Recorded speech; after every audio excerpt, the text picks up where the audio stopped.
Okay, so this is just a brief little stream, probably to put off doing more important things. I got some clerical shit to do. Well, I got bathrooms to clean, yard work, but I got clerical to do tonight. But I wanted to do a brief. I was talking to a few people on Discord. I don't go on Discord often, but I was on, and I said maybe I'll stream for the handful of people who want to hear my voice for half an hour. I'll come on briefly. And I got to admit, today is for me right now. It's about 12:37, so it's about half hour after midnight, and it's pretty cold here in Jersey. I called this stream after great debate. What do I call this stream? I came up with Jersey frosts because October can be cold, but it's still too early. It's only October 10th. It's the early morning of October 10th for me. It doesn't usually get this cold till, in theory, October 20, 25th. Sometimes it's a mild October. Other times you might get frost later October. But we shouldn't have a frost pre-October 15th. But right now it's in the upper 30s, and they're predicting frost tonight. I'm like, I'm just not ready for this. It's too soon. It's too soon. I wish I were in Tucson, Arizona, or Sydney, Australia, or Los Angeles. So, yes, it's probably colder where I am than where most of you are. Hi, Doggo. Hi, DUM. Hi, OC. Didn't you say you had to cook dinner? I'll be listening. I'm cooking dinner. Well, cook dinner. Don't stop. And you don't have time to type when you're cooking dinner. Seymour's hungry. Because right now, like I said, it's 12:38 in Jersey. It's 9:38 in Arizona. It's a pretty late dinner. So you should be making dinner. Yes, I'm sure it is. I'm sure it is.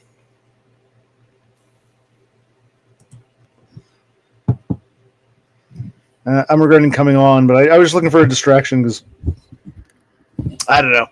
I wanted to stream briefly. It's fascinating. Fascinating. I started streaming. I want to tell my stories. I still do.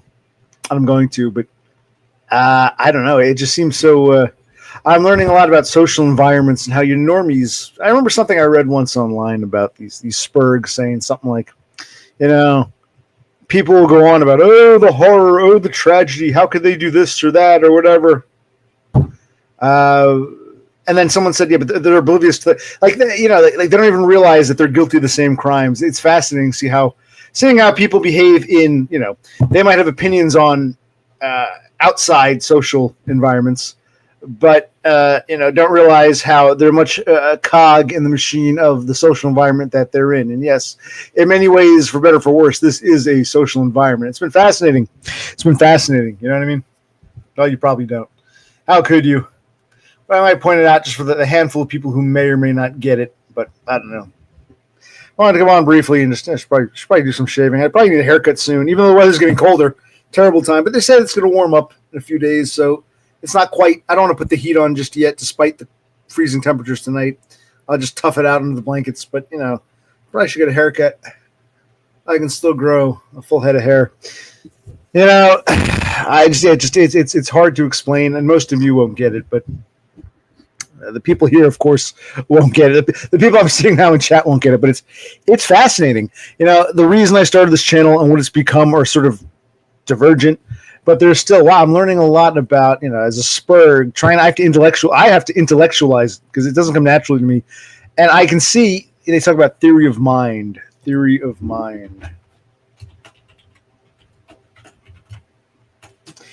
that idea that, spurgs have poor theory of mind, and that's partly true. Spurgs don't understand the mentality of normies. But normies, I'm learning more and more, especially talking to my shrink and talking to you people, you starlings and you people. You guys don't even try to understand us, but you don't have to because majority rules. So it's not just that. It's true, yes, spurgs have poor theory of mind with normies. Normies likewise have poor theory of mind with spurgs, but the onus, that's why I talk about stairs. I don't think I'm smarter than people.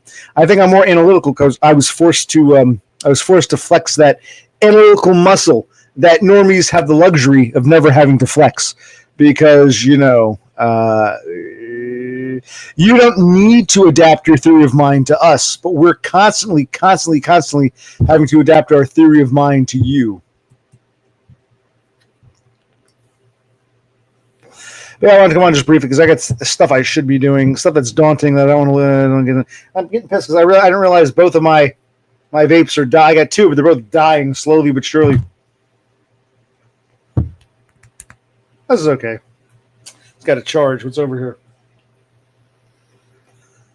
There's a leftover. I'll finish these leftovers. All right. So where are we?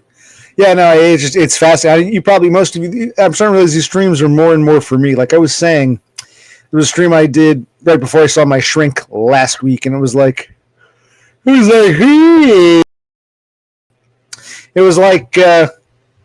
almost like an open micro cassette recording, basically for me, but with an audience if they care to be there. Because that's what these streams have become now, and it's fascinating seeing you people in action and just your own obliviousness to your own hypocrisy.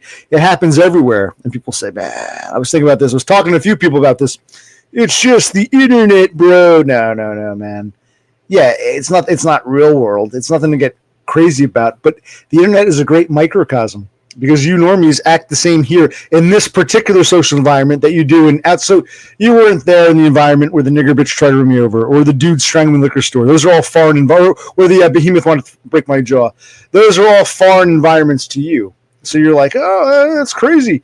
But I'm realizing even here in this social environment known as the internet, most of you are behaving like normies. And it's like when called out on it, you just kind of, let's change the subject. Let's talk about music. It's fascinating. I know normies talk about sports and the weather and all this shit. So it is fascinating. It's like a learning experience. You know? I don't be on too long because this is more of a distraction from what I should be doing. Yeah. And I wasn't expecting really anyone to be here. I was just going to be like an open thought, open mic. I may get up and buzz, but I'm noticing here, there's like a mirror. I'm noticing I should buzz the cheeks, buzz between the eyebrows, bzz. But oh well. What else is new? The broccoli's good. But yeah, I need to go get some vape, and I'm worried because I'm running out of money. I don't like, contrary to popular belief, I don't like being a leech or a mooch, but it's like there's that sense of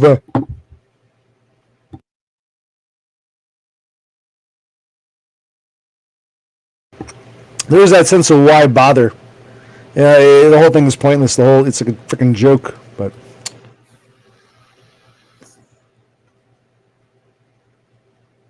And I'm worried about like credit card bills and other bills and shit bills. I need money. And if you've been paying attention, which most of you haven't, it's amazing how many times people often say you go on and on and on and on. But even when I repeat myself, people still don't get it. And sometimes my brother and I were talking about this. Next time my brother click on, we'll have to discuss. Is it you people are like stupid and therefore you're misunderstanding, or are you deliberately misunderstanding? Like that disingenuous nature that many of you have. I don't know. We'll find out.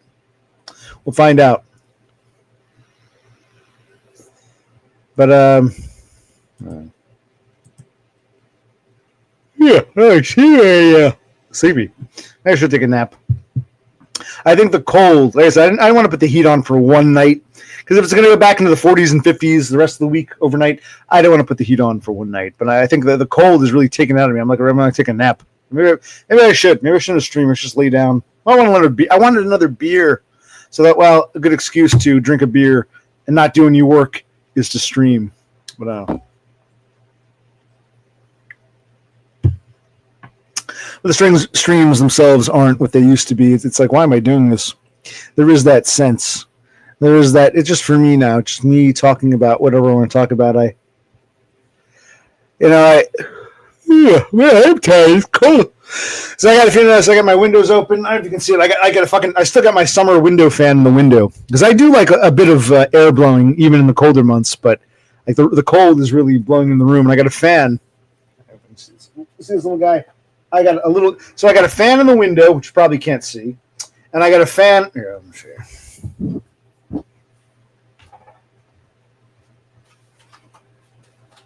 Fan in the window. Fan on that stand there, and I got this little guy here.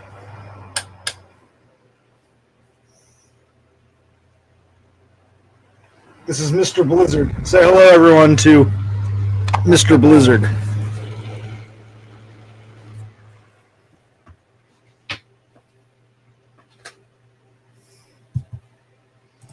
And Doggo asks me, he says, "You used to have great panels. Why did you stop?" Well, there are two reasons mainly. One, I got tired of talking to you people. But more importantly, my brother will confirm this. It takes two to tango. You know, if someone wants to come on, I can't force someone to come on. I'm not really begging, but I've asked New Blood. I said, listen, do your part, support the channel. If people don't want to come on my panel, I can't force them to. So your dog, you're asking the wrong person. This happens often. Hey, Spurg, why did you stop? The real question you should be asking, but you're afraid to because of social standing, the real question, hey, OC, how come all these people stopped coming on? That would be the correct question. I don't know. Life will go on. But instead of putting it on me, put it on the Spurg. Why don't you question your buddies? But, oh, no. Great example of what I'm talking about. What did the Spurg do? Nothing. People don't want to come on. I can't force them. In fact, last sit-down stream, me and my brother, he kept saying he wanted to come on. I invited him on. He didn't want to come on. No, I can't force people, ultimately. So if people don't want to come on, what do you want me to tell you? So, but you should be asking them, not me. And you should know better. But it's easier to point the finger at the Spurg. I get it, Doggo. So your question is kind of, I don't know, stupid. Cassandra is cooking dinner right now. Denmark guy, if he wants to show his face, fine. But I wanted some new blood. And as for you, DUM, I could bring you on. But look, are we still pretending we're buddies? Okay, I'll bring you on if you want, if you really want. But you can't come on, can you? It's convenient, isn't it? Convenient to say, "Oh, you don't want me, OC." If I said, "All right, come on, DUM, come on," you'd be like, "Well, I can't. I'm taking online courses." So, what are you even getting at, man? Like, come on. Again, I'm starting to. It's just I've been seeing like the veil. It's always been lifted, but I still try to give. There's still a little bit of naive in me, naivety. I try to give people the benefit of the doubt. Yeah, Denmark guy is still welcome, as is DUM, as is Cassandra. But Cassandra's cooking dinner, as she told us, and you made it very. One of the first thing you said was, let's go. Well, I'll be doing online courses, but I'll be listening. So if you're busy doing online courses, clearly you ain't coming on tonight. And I'm not even asking people to come on. So you people, it's like this weird game you guys play.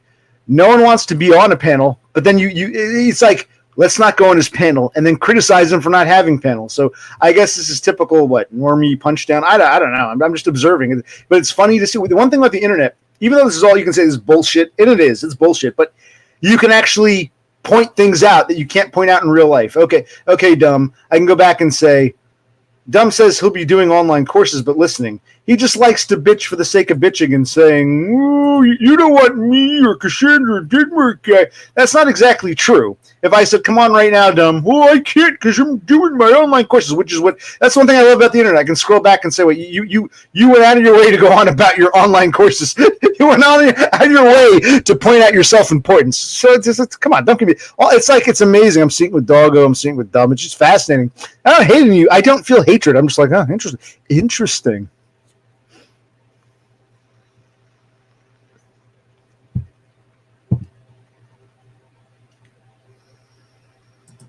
Well, actually, when it comes to Donna, I wouldn't mind if Donna came on. I think you, James, had the problem because I brought Donna on once. I thought it was nice, fun, happiness, and you got all upset, and we know what happened. So again, is this what do you call this? Gaslighting, or you're trying to put the onus on me? Like come on, it's not even hatred. This isn't a how dare you. It's more of an observational. The Doggo says, "Used to have good panels. How come?" Well, I can't have a panel if no one wants to be here, man. Don't blame me. Ask them. And Depressed Unwanted Man, "Oh, I'm here, but I'm taking my online courses. You don't want to have me on it." It's a great cop-out to dump on the Spurg. I love it. Love seeing it in real time. And Donna, your precious Donna, who, even though you live with her in Australia, you're terrified. God forbid Donna go on some other guy's panel. So enough. Cut the shit, man. Just be honest. Really? She can, and you have no issues. Okay. I wish that were true, James, but you and that's the great thing about the internet. You can say it's all bullshit. You don't have to take my word for anything. Just go back and watch, man. You can go back and watch. You know what I mean? So you don't have to take my word for anything. That's why I'm not even complaining. It's more like an observation. It's just, you guys are, and my brother and I were talking about it. Is it that they're, stupid or disingenuous? Do they not comprehend, or are they pretending to comprehend? Is this something normies do? I don't know. But if it's something normies do in real life, they still do it in this bullshit internet environment too. So, but here you can actually point it out. Oh, I can't come on. I'm so important with my classes. Oh, you don't want me to come on. That's why I don't come on. I have no problem with the last time Donda was on, you went berserk and banned me. It's like a fucking joke. Do people even like self-examine yourselves?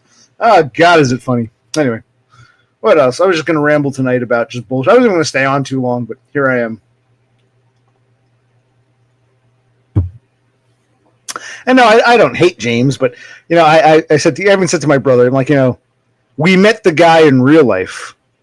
We met him in real life, but we didn't meet the real DUM in person. We met him in real life, but we didn't meet the real DUM. We saw the real DUM after he went to Australia. It was fascinating seeing the true colors. It was like, oh, interesting, typical. I guess I shouldn't be surprised. Maybe I was hoping for too much, but hey, whatever.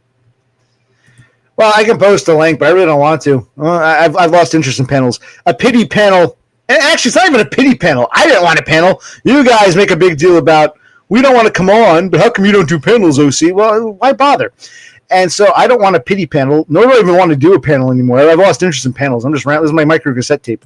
So don't worry, you're all exempt. No one has to come on. There's no need to come on. No one wants to come on. There's no need to. I can't do panels when people don't want. So bye. All right.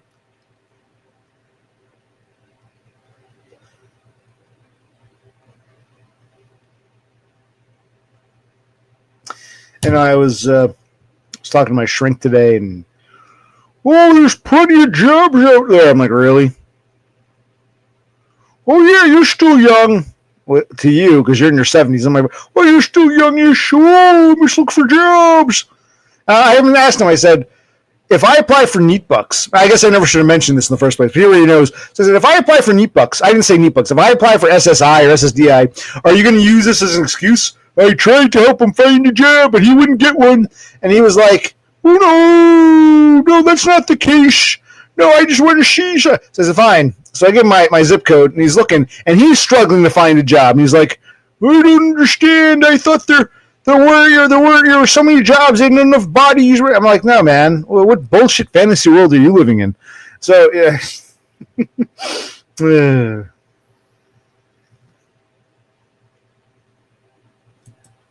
No, he doesn't. And I don't want people to come on just for the sake of it. You have to understand, that's why people don't understand me. Like, they don't get who and what I am and how I feel.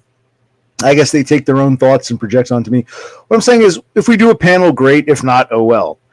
I don't care either way. I really don't care. Sometimes I want to do a panel. Sometimes it's like, come on. Other times it's like, hey, who cares? Regardless of how I feel, I don't like the gaslighting of, hey, OC, how come you don't do panels? Okay, I'll do a panel. Come on. Well, I can't come on right now. I'm too busy. I'm too self-important. So it's like, okay. It's like, what was that old fairy tale, or the chicken and the bread, and the chicken asked everyone for help baking and all this other shit, and no one wanted to help. And then the chicken asks, well, who wants to help me eat the bread? And everyone was like, oh, I do. And the chicken's like, well, no, you wouldn't help me make the bread, so go fuck yourselves.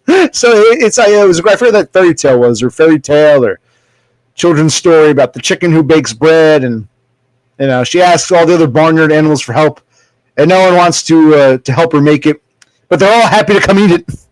How come you won't share with us? You're greedy. It's amazing. The older you get, the more, like I've always said, I try to tell these children, like, these people come on.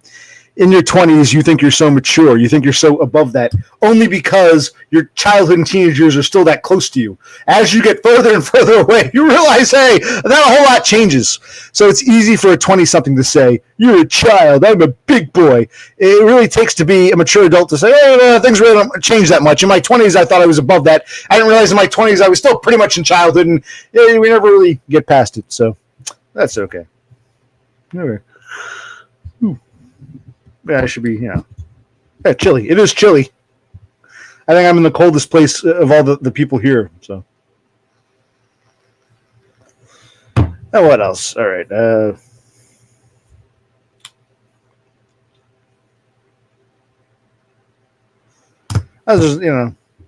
not much more for me to say. I'm winding down in general. I do want to make my videos. I was, thinking about it, and it's done. I almost feel guilty. I don't want to take on a project like that when I can't even like finish a bathroom or get a job. But I do want to do my videos. Maybe I'll just go, into video mode. So I'm thinking about doing that. But I can stream occasionally when I feel like doing a micro cassette. My micro cassette streams, which is basically just a live video, a true live video. I can make this a video, or I could just blah, blah, blah, blah, blah, blah, blah, blah, blah, blah, blah, blah, blah, blah, blah, blah. The next time I feel like grilling, I still want to get some, like it's cold tonight. I wouldn't want to grill tonight, but it should warm up. I'll do some grilling in October. Maybe the last grill probably in November sometime. They're getting less frequent, but I'll probably grill again before the season's over. I want to get them in because I won't be grilling in fucking December, January. I can promise you that. So if I can get some grills in October or early to mid-November, I'll try to squeeze them in. Probably around the time I do the last grass cut is around the same time it's time to stop grilling. So somewhere thereabout.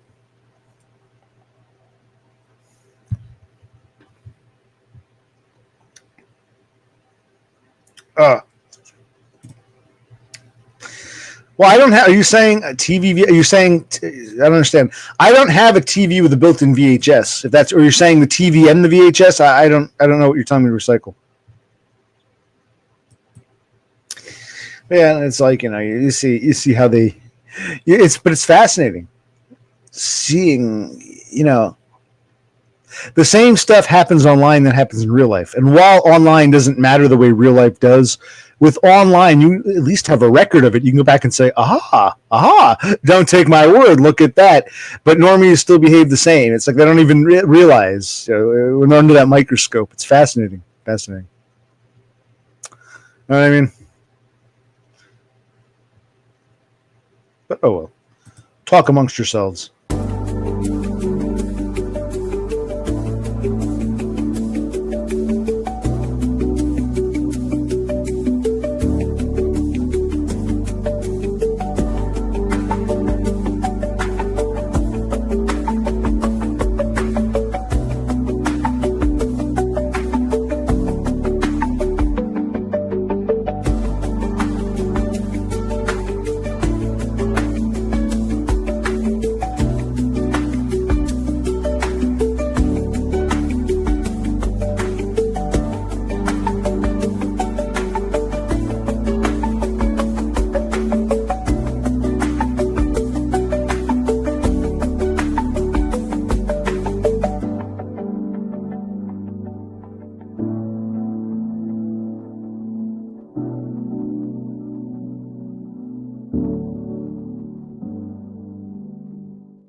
Yeah, I probably should cut back on the drinking. I don't really feel drunk. I just, I think the one thing about these streams, they're my escape in a way. Like I should be doing this or that, but I got to stream now.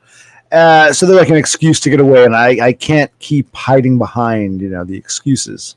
Some schmutz on my screen. I can't keep hiding behind the excuses, but yeah. I suppose so. How would you know? You're not old enough to drink. Yeah,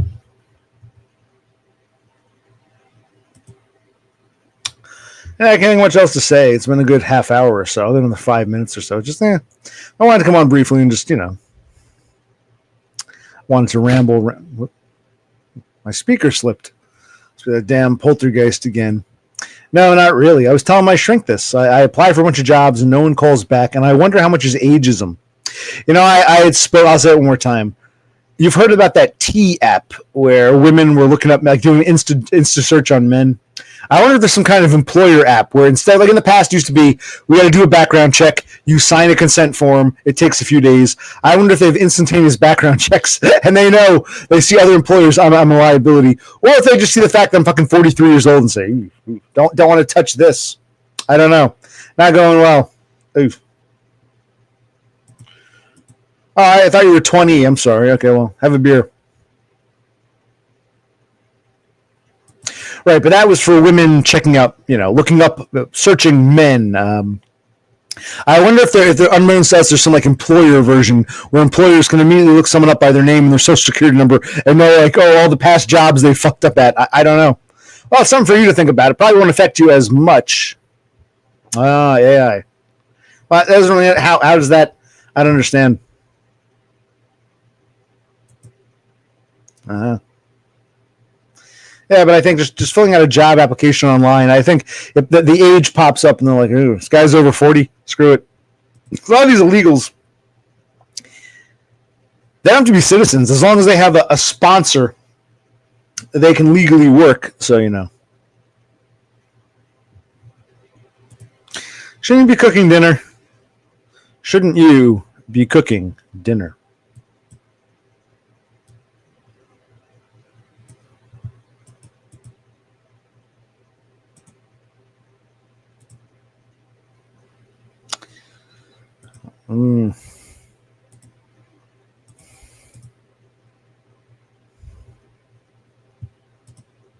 Wow. See that? If you're a successful normie, the world is your oyster. But some of us don't have those experiences. Hence, fuck it. Give me the government dole. Neat bucks. I'm happy for you. All the interest in Horsehead. What kind of, are these all the similar jobs? Was this TV production, or are you applying to universities? What line, or is this all various jobs?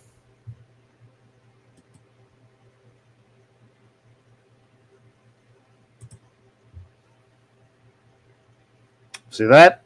His work portfolio is worth the shit. Good job, horse.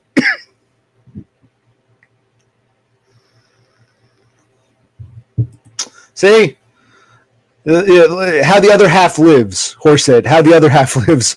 Some of us, it's like the scale's out of balance. It's not like, oh, Horsehead does a little better, Cassandra and I do a little worse. No, Horsehead does awesome at the expense of others being downtrodden. So it's not just a little off. It's like the scale is totally unbalanced. So for everyone guy going on about, wow, I got a great portfolio and I got all these hits, there's like probably a dozen people who are the opposite, getting 0 hits. For every hit you get, you're taking a hit away from somebody else, metaphorically speaking. Yes, lookism and status with where I agree, Lennon. That's correct.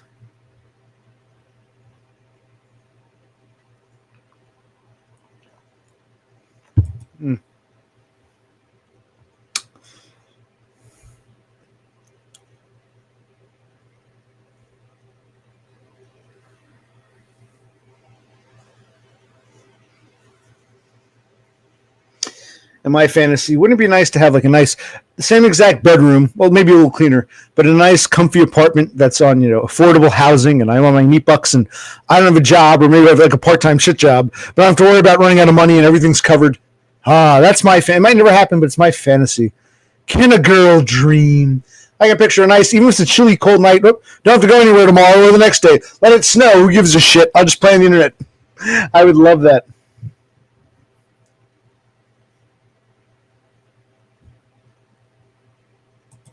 Now I'm going to apply again. I'm thinking this month. I had said I wanted to get a job, just so I can have a job on paper so we can rent someplace to get out of here. Because I don't keep mooching off Brother Click. You all, I am a leech. I admit that, but I don't want to be. You all think I want to be. You think I'm happy. It's not. It's shameful mooching off your kid brother. But I was saying the last stream, I might be forced. It's almost like I want Neat Bucks eventually. I might, and it's scary because Neat Bucks alone won't cover this place. I want to get out of here first to a place more manageable, but I don't know.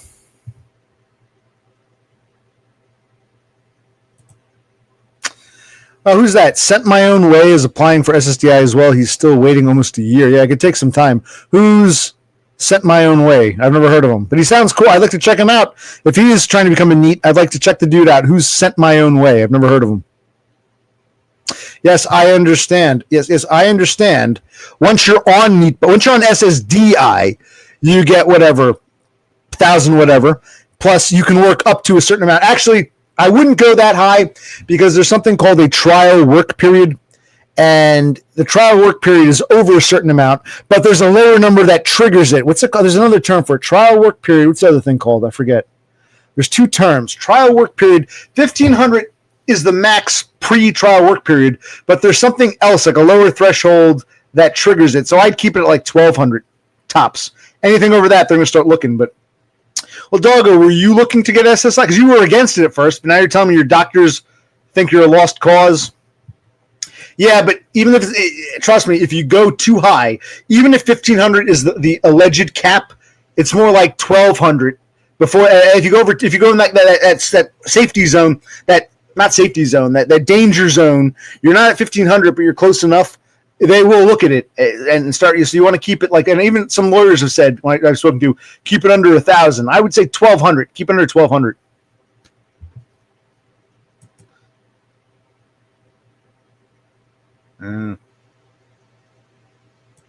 Yeah, I've been on them, and then they kick me off. It's hard in Jersey. They'll give you like 6 months worth of food stamps, and the rate, it's like somewhere between, everybody gets anywhere between $92 and $3. I've done videos about this. I was always fairly low. I wasn't quite in the 90s, but I was getting like only like $107. I'm like, what? You know, if I don't get the full 300, whatever, I don't care, but I should get two something. And then, yeah, I'd keep replying, so I was kicked off them, and I didn't bother to reply, but I probably should. Do you want to come on, Rafter Man? I really don't want to do a stream. I wasn't going to do a panel. I'd rather I panel. I wasn't paneling tonight.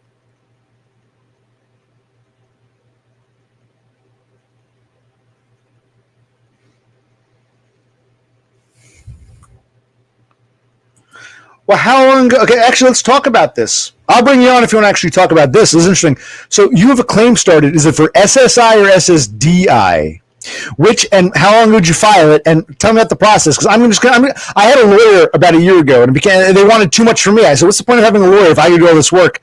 And I wanted to wait till I got to a new place, but if I could apply, I will. So tell me more about the application process. Like, what, you provided all your paperwork, or?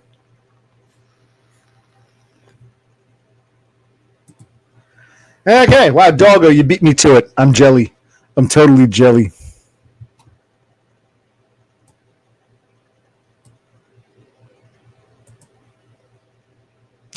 Well, did you pay your lawyer? Or are you one of those lawyers who gets paid if you get on, they get part of your back pay? And are they local? Because I went on, I was a year ago. I have videos about it. I called a bunch of places. I found a place that seemed good, but I had to do all the work. I'm like, fuck this. I might as well go.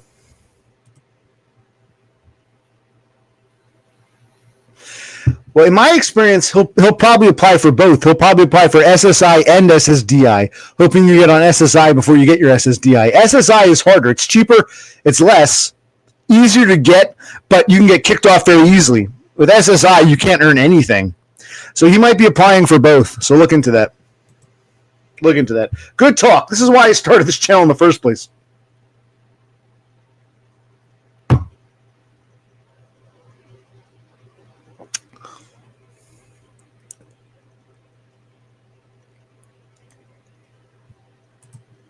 It varies per state, but less than $1,000.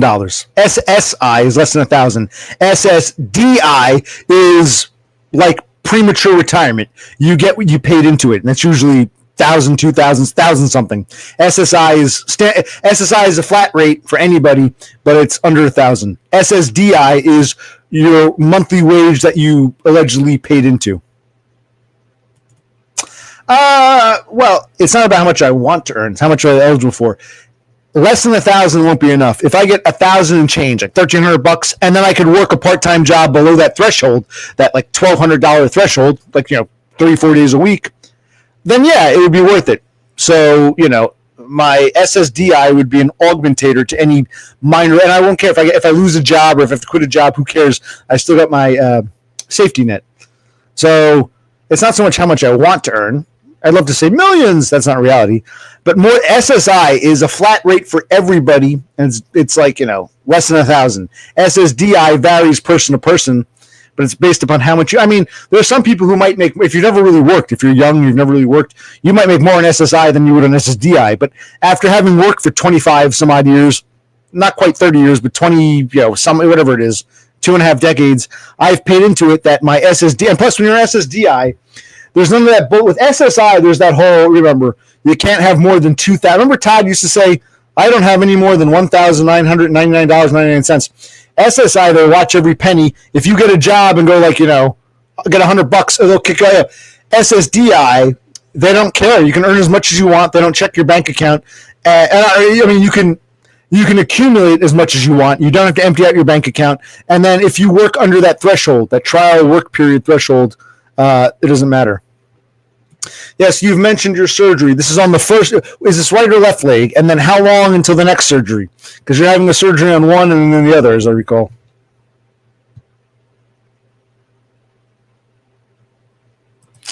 That is true. This is absolutely true. Should have applied 2 years ago when I first. I was still in the midst of my father's stroke bullshit. But yeah, I should. Yeah.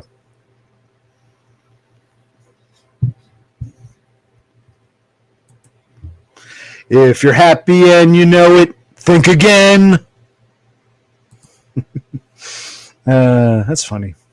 Yeah, that's nice.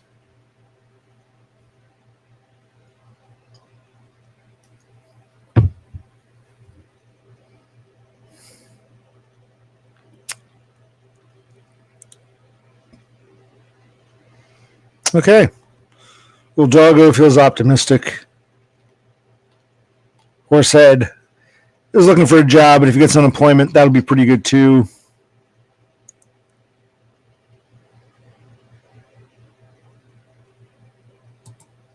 I'm not sure. I'm not sure what you mean by disability program. I don't know what you mean by that. Like state neat bucks?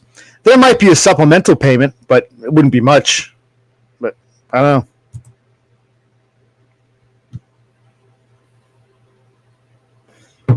Well, let me know. What are you talking about specifically?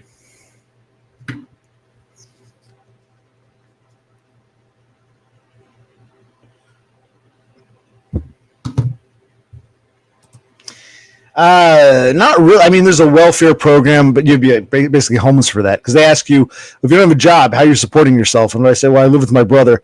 Yeah, they're very. That's why I got kicked off. I've been on food stamps a couple times. But it's like every 6 months you got to recertify, and if you get a job while on it, they know immediately. They know immediately, and they kick you off. So that's why I didn't bother. But because I thought I'd get a job by now, but I should probably get back on food stamps.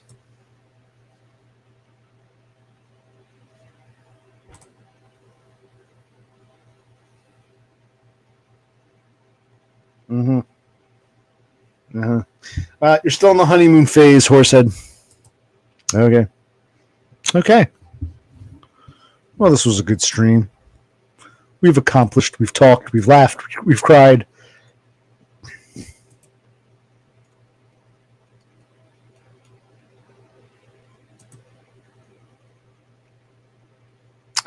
What else? Huh?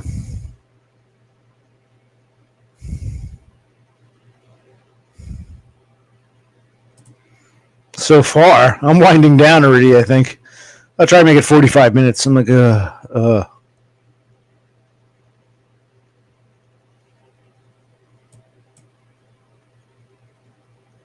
But I don't want to go down and scan shit, but I probably should. It's very hard for me to want to do anymore. It's like, what's the fucking point after the traumatic? You people wouldn't even understand it.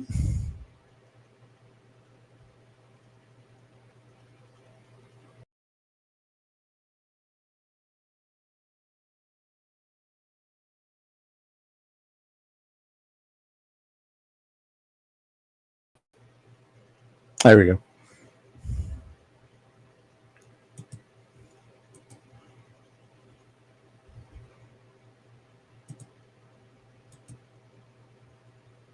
Well, that's the minimum. It could take years. I can't live with my parents. I don't live with my parents. I can't like move in and wait and live off mommy and daddy.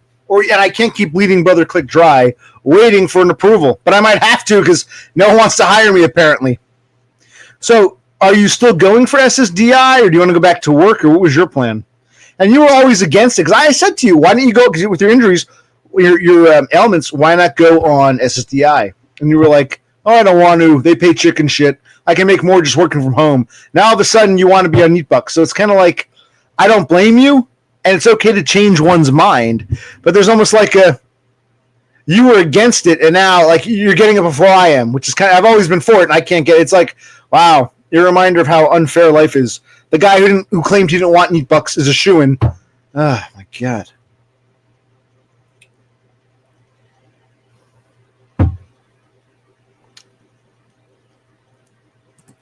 No, it's Y-O-U apostrophe R-E. You are. You forgot the apostrophe. Doesn't need an asterisk. Try a third time. Ah. Well, like me, I'm a spurg with ADHD. Doggo has all kinds of physical ailment problems with his legs. What would be your quote unquote disability to get SSDI? What would be your disability? I'm not even kidding. Like, would you have what would your claim be? At least I can try to argue. You might not win. See, it's hard, very hard to get on. I can say I'm a spurg with autism and ADHD, and Doggo can cite all of his knee and physical problems. He's very sickly. I don't know what your claim would be. Your disability claim would be. That's correct. It's very hard, isn't it? But why are you going for it all that? You were never interested. You even like knocked it. You poo-pooed it. And it's okay to change your mind, but how does the guy who's so adamant, I don't want to be on this, it's a waste of time, all of a sudden, I might only be 50%. In other words, normies do this a lot. They flip-flop, and it's okay to change your mind, but normies like never acknowledge their flip-flop. How you doing, David Lee Rothschild? Oh, I love that name. Catchy name. Okay, well, you can see, Horse said, I love you, man, but you're such a normie. You're so out of the loop of, like, Doggo gets it better, how fucking hard it is and how daunting it can be. But yeah, okay, cool, Horse said. Be glad you don't need SSDI. Be glad. When you people say, oh, my tax dollars, it's better to be someone who's paying into SSDI than someone who's receiving it. I'll say that again.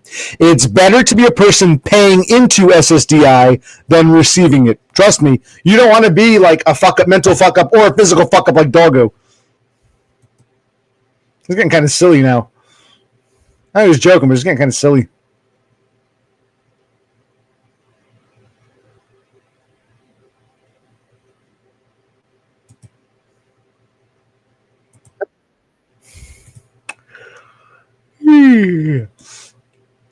All right, let's take a little. Let's take a 30-second breather and figure out what we're doing here.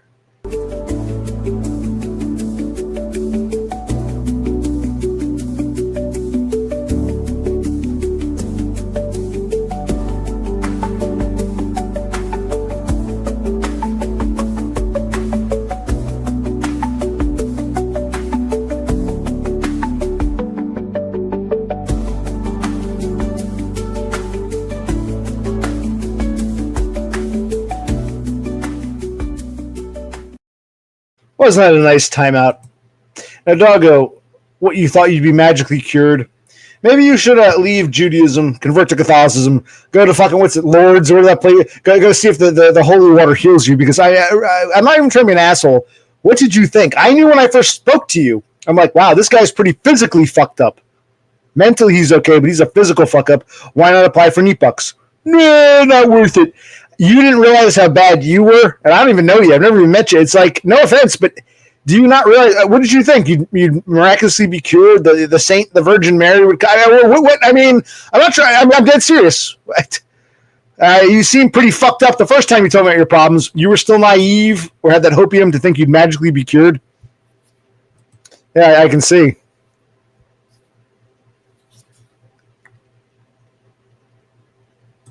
Well, David Lee Roth, what you call N-words, I call niggers. And in some ways, I'm like a white nigger. I don't care for Negroes collectively, but I don't blame them for living off the government dole. I'm like a white nigger. So I'd love to give me my gimme debts. I don't blame the niggers for that. I want to be a white Negro.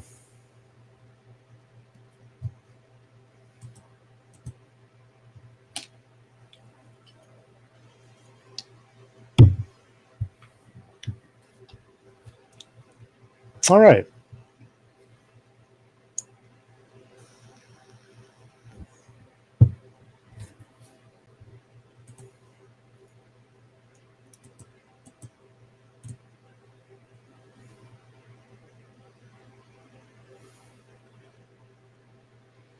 We're 45 minutes. I think we're winding deep, and so I don't think, yeah. No, I'm glad I can go another 10 minutes or so to 1:30. I'm glad I came on just because I need a little vent, a little.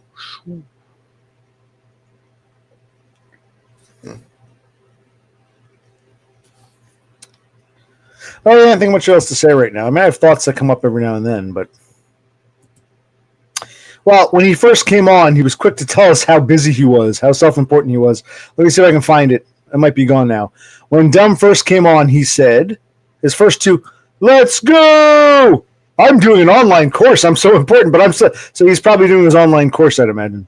Hence why you don't want to come on a panel. None of you do. So I don't care. I like honesty. If you don't want to come on, that's fine. That's fine. I'm not forcing a panel. But don't bitch to me. How come you don't do panels anymore, OC? Oh, because no one wants to be on them. Well, I would, but I'm going to study for my test. Oh, that's fine. That's fine. But don't ask me why I'm not doing them. Christ. Like the story about the chicken who baked the bread or whatever it was. I don't know.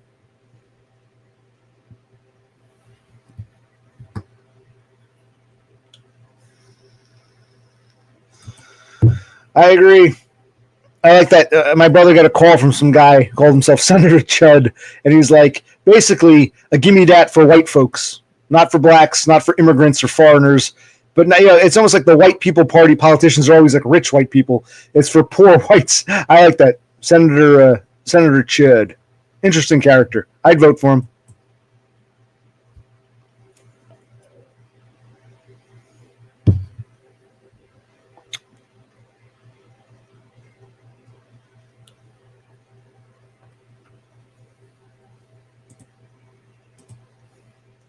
All right. Okay. I can go for an hour. I can go for another 7 minutes when I get to 1:30. Should probably.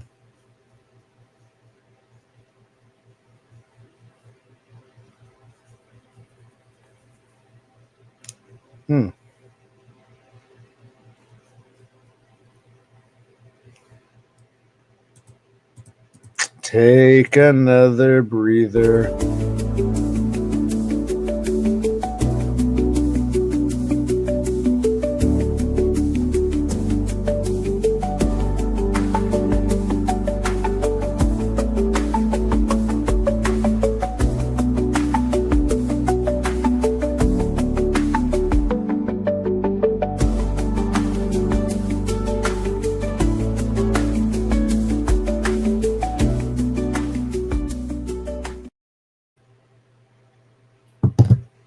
Yeah, I tried a year ago to apply. Maybe I should have stuck with it for neat bucks. And I don't like the lawyer who handled it filed the claim, and the onus was on me to provide a bunch of paychecks. I'm like, whoa, why am I paying a lawyer a portion of? I thought your questionnaire, sign your legal waiver, and you handle everything. I don't hear from you till we win. That's why I felt so like, I got to do this myself. Fuck this. So I withdrew, but I should create that account and just do it my fucking self already. I don't know. You used to be able to walk into the local SSDI office. They changed that back in it was even before Trump took power. It was back in January, like a new rule. You can't go without an appointment because I used to be able to just walk right in and sit there, take a number. As of this year, January of this year, you can't even go to the local Social Security office. Oh.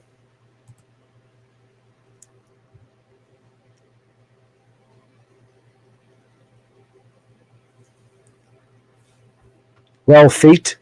What's the Freudian typo? The spelling of white or well fate? I'm confused here. The spelling of white or well fate?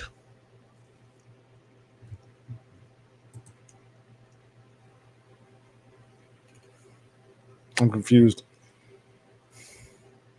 Well, what about, white equals white, but what about, I think he did that on purpose because he was afraid he might get blocked if he typed out whites, but why did you spell welfare well fate? That's the real Freudian slip, Endymion. That's the real Freudian slip. Well fate. Yes, it's my fate to be on welfare. I agree. No, but it's funny. He's criticizing one person for a Freudian slip while simultaneously, fate making his own Freudian slip, which is fascinating. A Freudian slip about a Freudian slip. You got to find that fascinating. Stairs, man. Stairs. Well, doggo, no offense, but I mean, come on.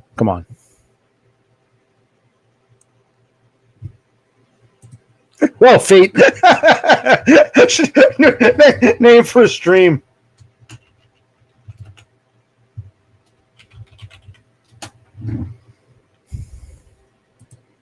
White, well, fate. Two Freudian slips. No, I think white was intentional because he was afraid if he spelled it correctly, he might be flagged for like a racial thing. But well, Fate, you're criticizing him for I'm making fun. It's just funny. You're talking about a Freudian slip on his part while making a Freudian slip. They're so doing. Well, Fate. Yes, it's my fate to be on welfare.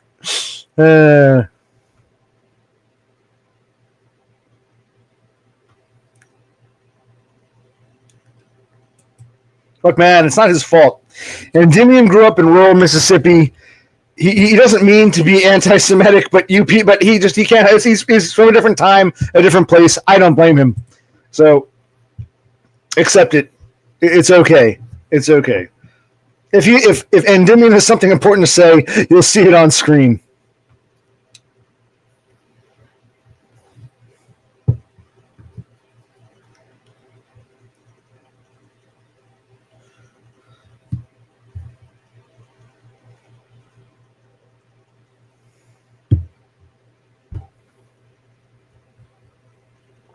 Okay.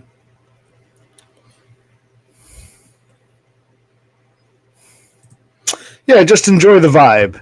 No need for Freudian slips or anti-Semitism, Endymion. Just sit back and enjoy the show. Okay, cool. Cool. And there, yeah, Doggo, you might not be able to see him in the chat, but there's Endymion. He's saying, he was waiting 40 minutes. He was bored as all hell. Made a Freudian slip and had to look at a Jew. So you understand. Yeah, I don't even know what the difference is, quite frankly. Like, what is top chat versus live chat? I don't know. Ah, yes, the Starlings. Let's talk about. Starling isn't meant to be an insult. It's just the same group of people go here, then there, then there. It's like the same core group. So okay, so you Starlings, Horsehead, Endymion, what's his name, Chris Dubs. You guys, okay. So tell me about Raymond. How's he doing? How is Raymond doing? I don't think he has any idea who I am, but hey, you guys like to go to one nest and talk about other nests you've been in. How are things with Endymion? Yes, Freudian.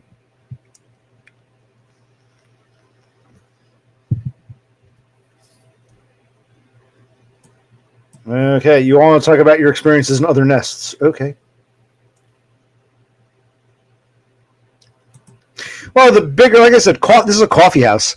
The bigger a channel, the harder it's going to be to talk to the host. I mean, here, this is a hole in the wall, nothing. Of course, you can talk to me. But if you're in like some arena, you're not going to get to talk to Jesus Christ Superstar on stage. So, I mean, apples and oranges here, horse. I don't know anything about Raymond. I tried to go to his channel once. I had to sit through 3 commercials. I said, fuck this. But the point is, with him, I don't know what he's about, but hey, he's apparently doing quite well. People love watching him.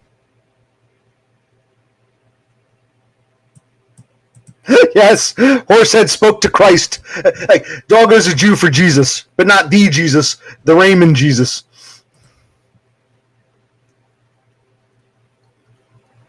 Okay. Wow, you'd rather just be in his presence than be with a guy who actually acknowledges your messages. Fascinating, Starlings.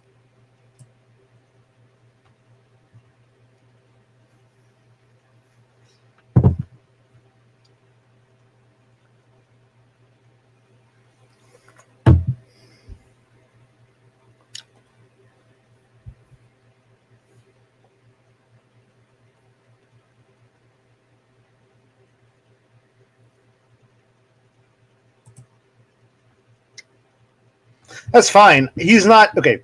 Raymond is not my Jesus, but he might be Horsehead's Jesus. I don't think Todd is Horsehead's Jesus. So yes, Todd is my savior, my Lord and Savior. But who knows? Maybe Raymond means that what Todd means to me, Raymond means to Horsehead. I don't know.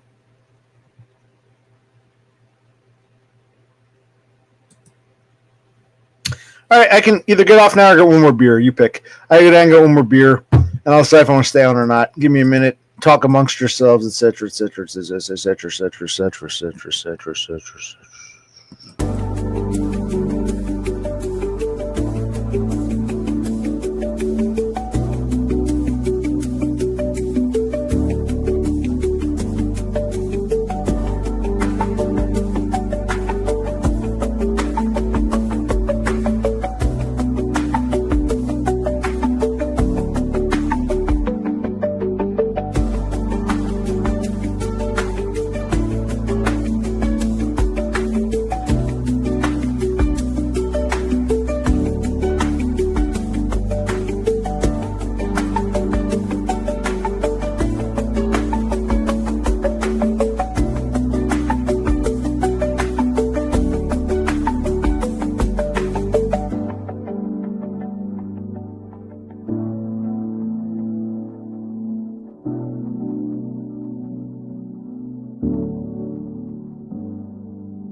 Good timing. Just got back. These beers are kind of warm, but it's a cold night. But the beers I just put in the fridge not too long ago. Where was I?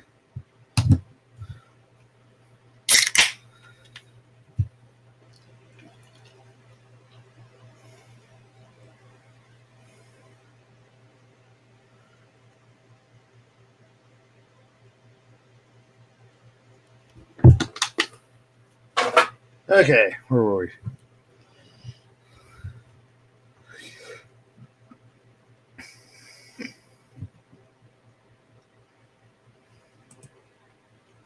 Well, yes, Todd is more interesting than Raymond. Todd was my savior, but you talk about Raymond like he's some like one of these televangelists. You're trying to be like in his presence. Oh, Raymond, Raymond. I don't know. I think at one point he did. Yes, Doggo, Todd is God. Well, now all of a sudden you want neat bucks. You used to, I'm like, Doggo, you're physically fucked up. You're a sickly fuck. Get neat bucks. No, I don't need neat bucks. It's not enough. I make more money. I'll be, maybe go see Raymond. He'll a miracle cure. He'll heal you. Rogue Starling. Uh-huh. Raymond is a bigger arsehole. Arsehole, no, I'm not an arsehole. How dare you? How dare you? I am not an arsehole. I'm an asshole. I'm an American. Call me an asshole. I'm not offended. Arsehole. It's like, eh.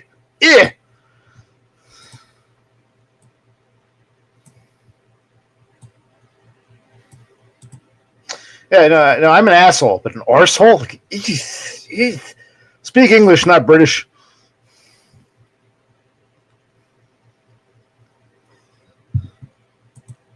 Well, yeah, I mean, Horse, you privated all your live streams because God forbid an employer finds them. So, yeah, you don't want the notoriety. I don't blame you. You don't want to be seen associated with guys like us, So I don't blame you. That's why you privated all your. I was like, where'd all his lives go? Oh, he's afraid a prospective employer might stumble upon them. Okay.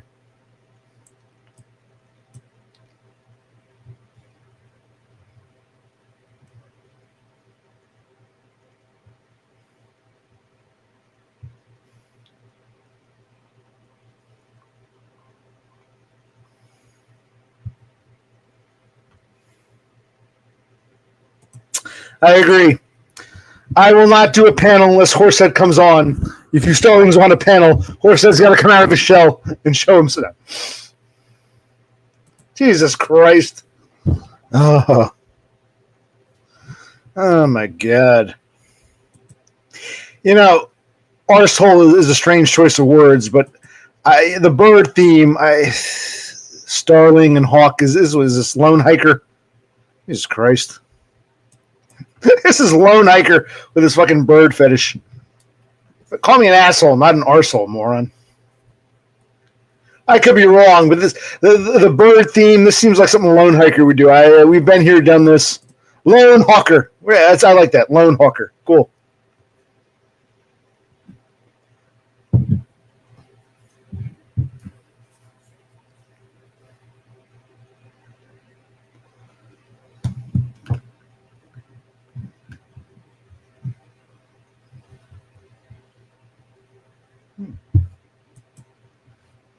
Okay, well, it's been an hour.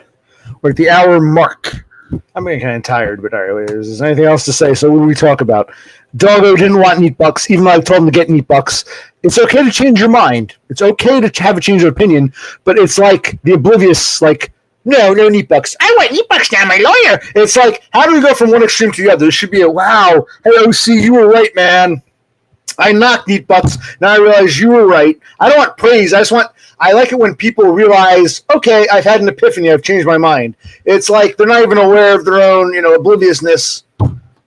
You were so, oh no, I can't go for neat bucks. Waste of time. I'm above that too. I want to get neat bucks. It's like it's okay to change your mind, but a 180 without acknowledgement, the lack of acknowledgement. It's like, come on, doggo, come on. All right, I think that was my takeaway from this stream.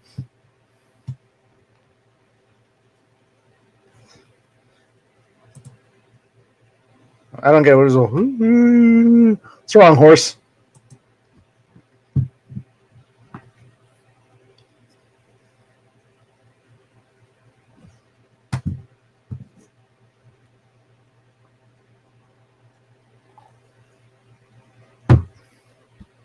And you get drunk enough to get that second wind and say, fuck it, I can go for hours. It's great. It's great, Doggo. It's great. Thank you. It's not about, look, I don't want praise. I don't want a pat on the back. You were right. I just want people to be like, oh, you know something? I realize now I was one way. I've changed my mind. Let me at least acknowledge my former self and how I've changed and evolved. Instead, it's just, so don't pat me. Don't pat me on the back. Own up to your own bizarre shortcomings. That's my gripe. Yeah, I do want to do some more. I mean, they're getting far and few between, but I should still have some time through October into November before it gets too cold. So, but it's like, yeah, the earlier, it's like you need to do these barbecue streams this time of year. You get up earlier before it gets too dark and too chilly.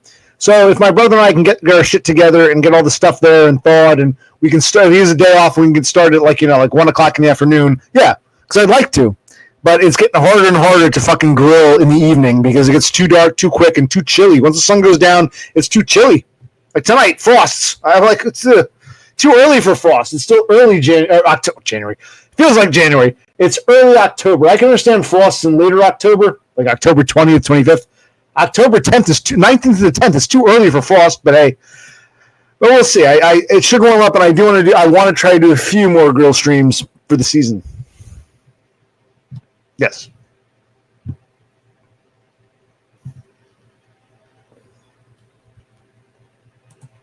Oh, yeah, Doggo, I might not have been right, because if it's going to take you 2 years, and you really can't, I mean, what is your plan? Are you going to still work while waiting for neat bucks? You can try that, but a lot of lawyers advise against it.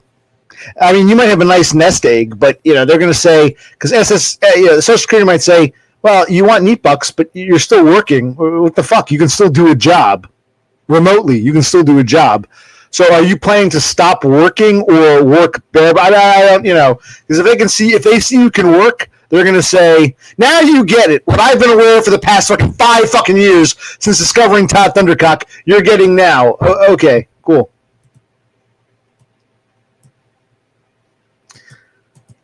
Take a breather. In, out, in, out, in.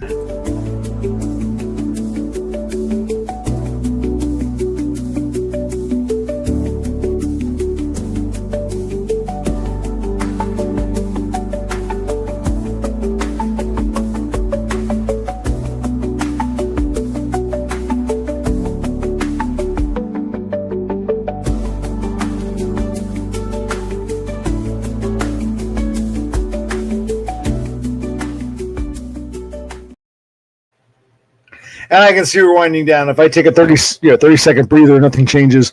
We're winding down. But thank you all for thank you all for all right. I think I was reading Chaucer's Canterbury Tales.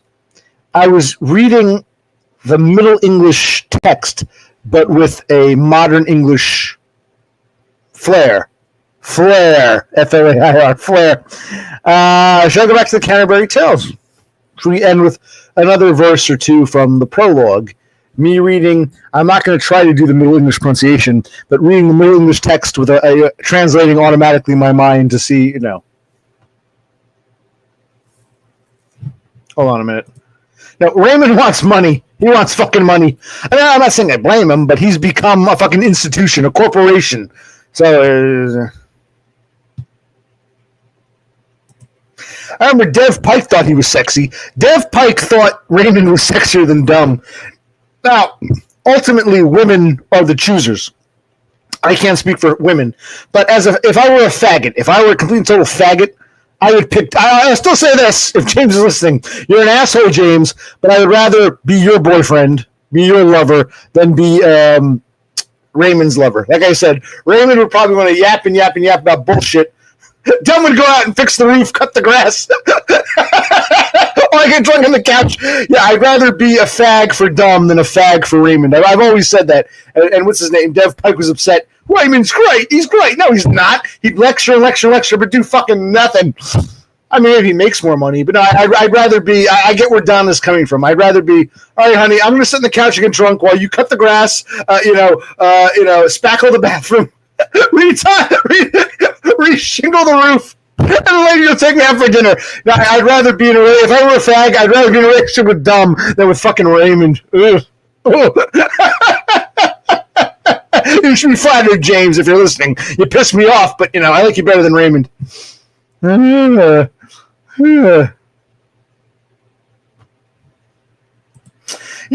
does. Raymond does kind of look at lookism. You lookist. Yeah, he does kind of look like Dr. Venture. I see it.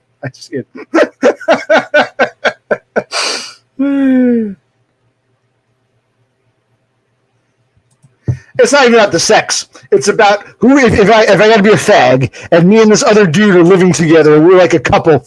Who would you rather be in a relationship with? I'm a lazy bum. Either way, I'm sitting on the couch getting drunk. Who would I rather have, Mr. Fix-It Dumb or pretentious blathering Raymond? Yeah, Mr. Fix-It Dumb. Oh, see, I just cut the grass. I re-tiled the roof, and I'm going to lay some concrete. I got to pull some weeds. And I got to re-tile the bathroom, and I'm going to take you out for dinner. That's great, honey. I'll be here on the couch getting drunk. Yeah, no, I would rather be in a relationship with James than Raymond any day of the week. 1,000%. I've always said I will give James that. If I had to be a faggot, I'd rather be with him than with a Raymond. Christ. I'd rather be in like a loving, lovey-dovey relationship with the James than a Raymond. Absolutely. Well, hold on. Okay. Lennon has a theory that Raymond is a Fed, and those are what donors. I guess you're saying donors are Fed plants, blah, blah, blah. Maybe, but people said the same thing about Todd. Todd's really. Well, they said, hold on. I'm a nobody. They said that about me, that I'm a fucking Fed. And they even said Todd would joke, maybe I'm a Fed. So, I mean, those rumors fly with anybody, even nobodies like me. I was accused of being a Fed, so I don't want to jump. He could be, but I don't want to jump on that, rumor mill bandwagon. Well, that used to be me. I used to want to interview everybody until you guys got tired of my panels. Fine. Then you start bitching. Oh, see, how come you don't do panels? Well, if you don't want to come on, I can't do a fucking panel, can I, asshole? So yeah. So Lennon, I hear what you're saying, but I can't jump on board this bandwagon because I've been called a Fed, even though I'm a nobody. No one knows who I am. If a few people do, half of them call me a Fed, and the other. I used to want people to come on. He wants to do a fucking panel every night. Yeah, so what? But now it's the opposite. How come you don't do a panel anymore? Because no one wants to be on it. What do you want from me, people?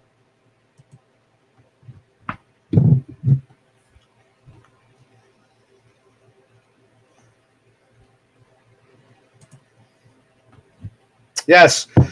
If you know where I live, and I've always said, I don't really care if people know where I live. Let them figure it out for themselves. You're a clever fella, but I'm the same way too, man. I gotta do a stream. I'm old enough. I grew up in a pre-internet world when I was a kid, but I got my father's old maps, county maps, Hagster maps. I used to atlases. I used to love studying maps, and now with Google Maps and Google Earth, it's great. So I don't blame you. All it takes is one slip up.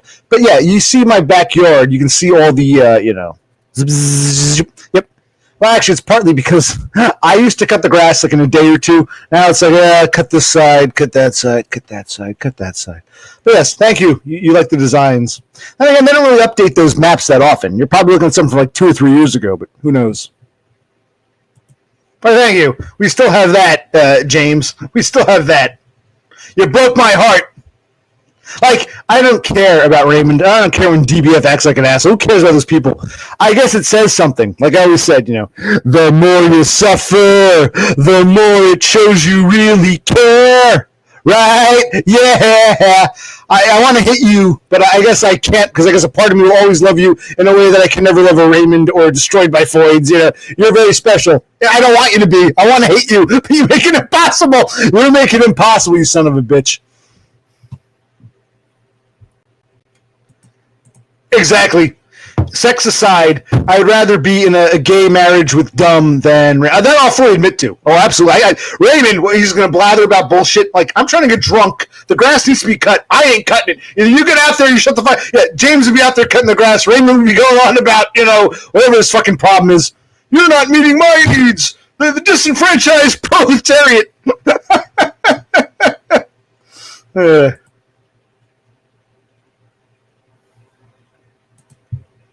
I'm sorry. What are we talking about, Todd? And you know for what? I've lost track of what we're talking about here.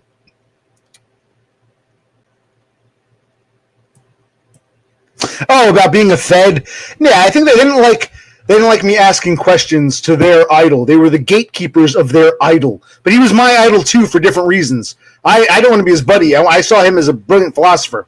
They're like, Todd, this guy's bad. We don't like him. Make him go away. Yeah.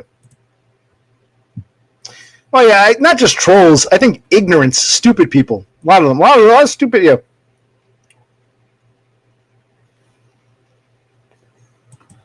The best handyman is that guy Gambler, but I've never seen Gambler. I'm a lookist. I need to see what I'm buying. Hence, I like what I saw with DUM. So much so, I drove out to see him before in real life, in the flesh, before he left. Raymond, I don't have those special feelings. Excuse me.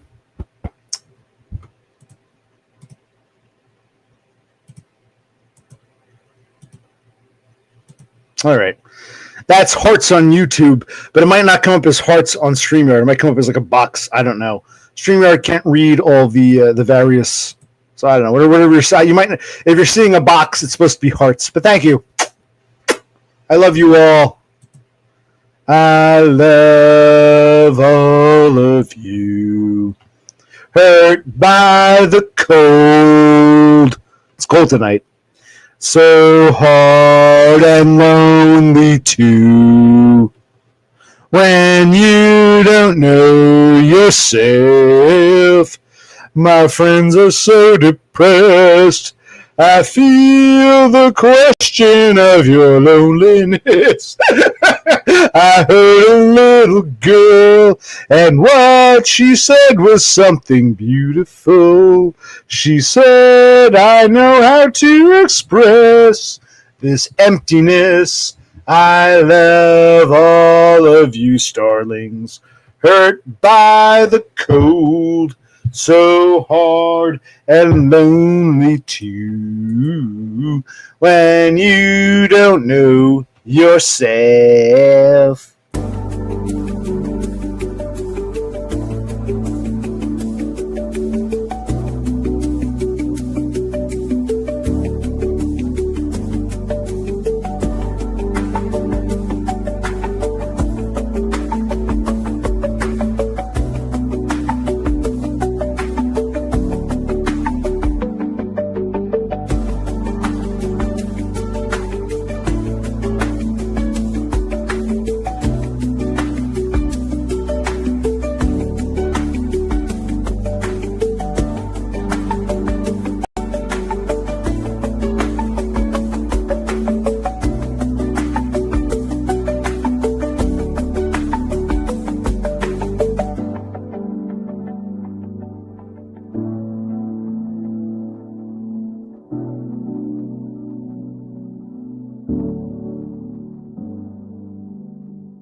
Okay, we had some dead air there. That's okay. All right, so we're getting off now. Is there anything else? Any last thoughts? Any last, any last feelings or whatever? I mean, you're lucky I'm getting a little drunker and a little more relaxed.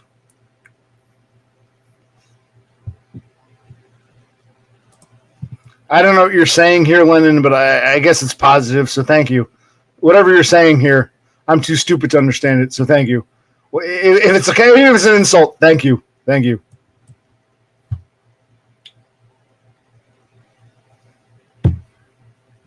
All right.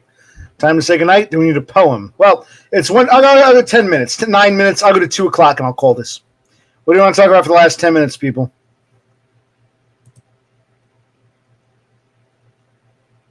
Oh, before you go, is this a local interview or is this like a phone or internet interview? I mean, you're applying to jobs in like Colorado and shit, or is this a local one? Can you at least tell us that? Are you going there in person? It's local to your area, it's somewhere around Abilene, or are you going for a long distance drive or a flight, or are you doing this online? Can you at least before you go, Horsehead, Is this a local interview or what? Or like a internet interview or what? Or a phone interview with a Colorado school? Well, you can wake up out of bed. You can be in a fucking t-shirt, hungover, and still get through the interview. But okay, well, good night, sweet dreams, sweet prince. Well, like I said, I talked to some bitch on the phone for 45 minutes. It seemed to be going well. She was like, oh, yeah. I said, okay, well, I'd love to work for you guys. Give me a medical delivery job. He says, give me a call back. And, I'll call you back for sure. That was 2 weeks ago. I've called, left messages. She never got back to me. So, it wasn't like a 1-2 minute, okay, click.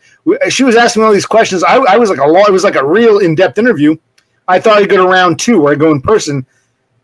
Not only did she not call me back, she won't return my calls. This was over 2 weeks ago. So it's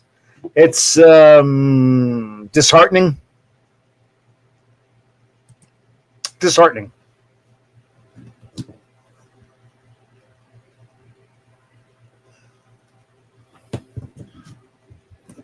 Okay. What time is it? Yeah, I'll go 7 minutes. I'll go to 2 o'clock. Getting a little chilly, but it's like, yeah.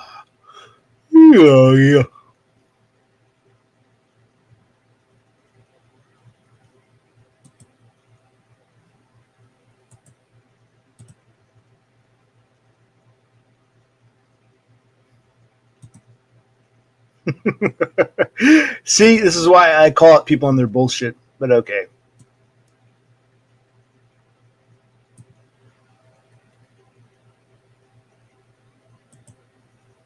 Well, I could have finished it. I had a bowl of soup. It was delicious. I think because it was on the grill. Then it went into, I think, hot, then cold, then back to hot.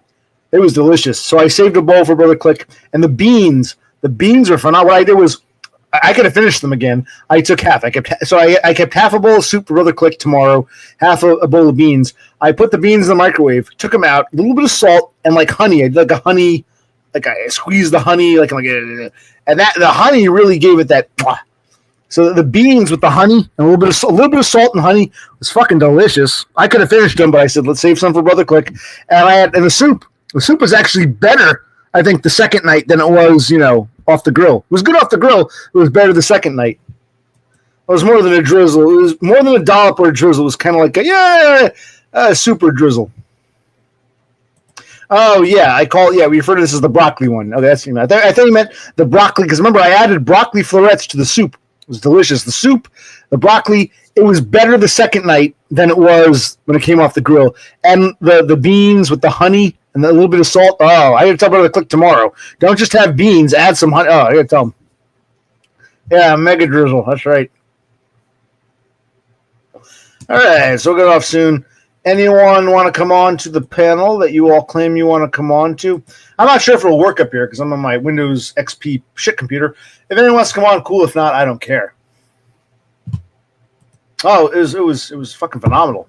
I'm starting to realize more and more. I've noticed this sometimes, almost like I got to cook, not eat, put it in the fridge, reheat, and then it tastes better reheated after sitting in the cold for a day. I don't know if it's because it's sitting. I don't know if it's the hot to hot, or if it's just sitting in its own juices for 24 hours. It's better the next day.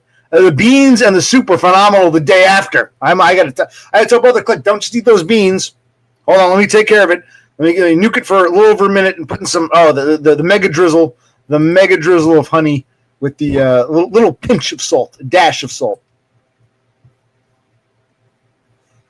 Where's my lover boy? He went away. Still studying for his exams.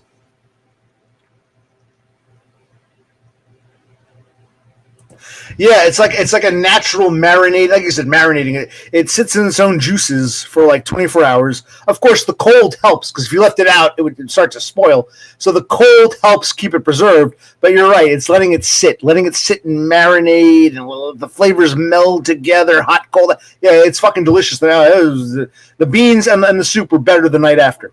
1,000%. The steaks. Remember, we had two the night of. We had the two other steaks tonight. They were good. They were good.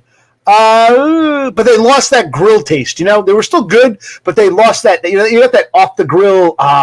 They tasted good, but not as grilly. They could have, if they had come out of an oven or a microwave, I would have believed it. They weren't as grill flavored, but they were still good. But the beans and the soup were, oh man, I could have eaten all of it, but I want to save some for Brother Click. Yes, this is true. This is true.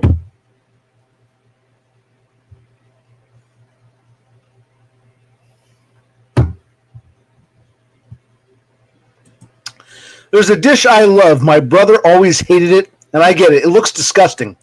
It looks disgusting. If you didn't grow up with it, you'd hate it.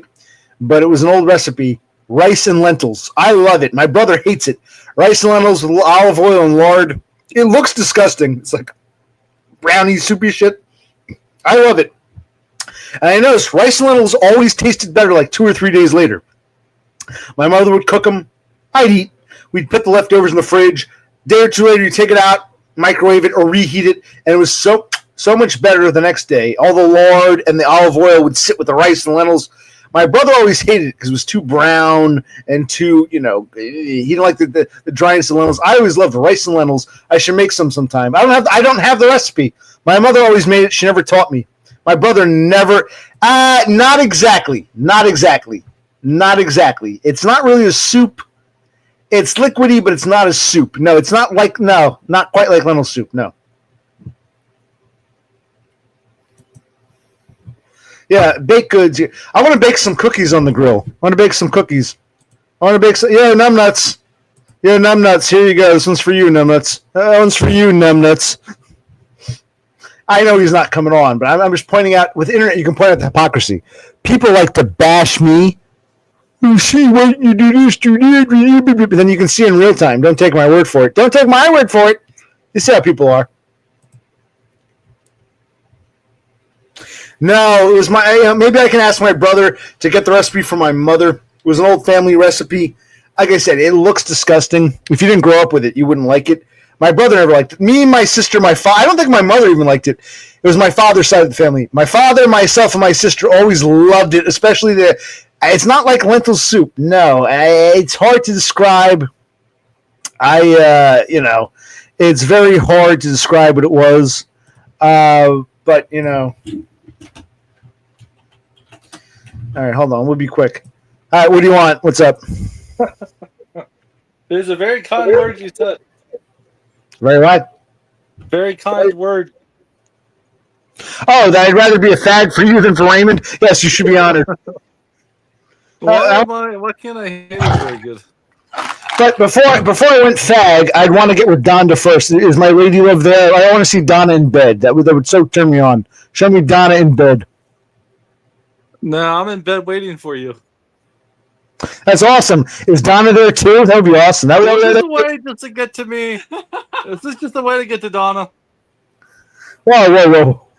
Don't cover up. Come on, I want to see you, lover boy. I want to see you. I'm jealous. I want to see Donna so I can pretend I am her and I'm the one in bed with you. So seeing Donna makes me feel like I am Donna and I'm there in bed with you. Well, I wonder why I can't hardly hear you. I wonder what's going on with my phone here. Is it your phone or is it my connection? Maybe my thing isn't working. All right. Oh, I don't know. My volume on my phone's not even doing anything. It's not making it go up or down. Weird. Well, ask the fucking Starlings. Can you hear me okay? Or is my microphone shot? I don't know. I don't know. It was fine until I went on the StreamYards. Oh. Anyway. Yeah, I was doing an online course for trucking. It's called Basic Fatigue Management, and I'm taking a break. I probably won't do it anymore until tomorrow. And I did a white card course earlier that allows me to go on construction sites. And so, goddamn it, see, my point is that I'm unemployed. Horsehead's unemployed. You're unemployed. We all got a lot of things in common.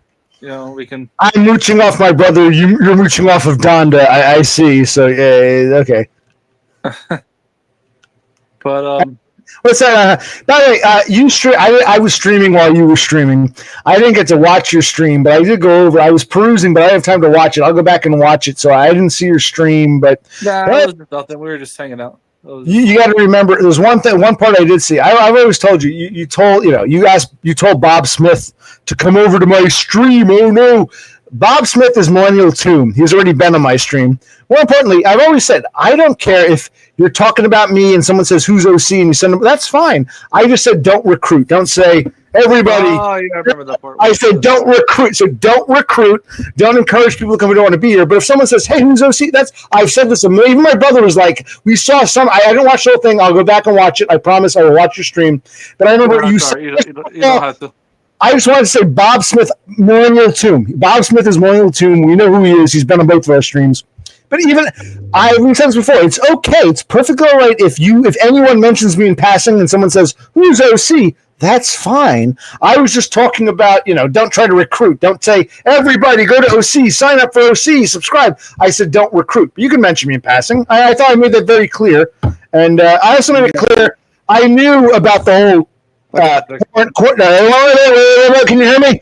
Corn on the barbecue. I knew about that. I was saying that to get you to come on because you were being a bitch that night. Donna was on my stream, and then you blocked me there after, as I recall. I was trying to be jokey to get you to come back, and it didn't work. So it's okay. It's okay, James. Oh, it's good to see you. Have a good night, and I hope all is well. All right. Bye. Bye. Your camera. Who's that in red? Who's the lady in red?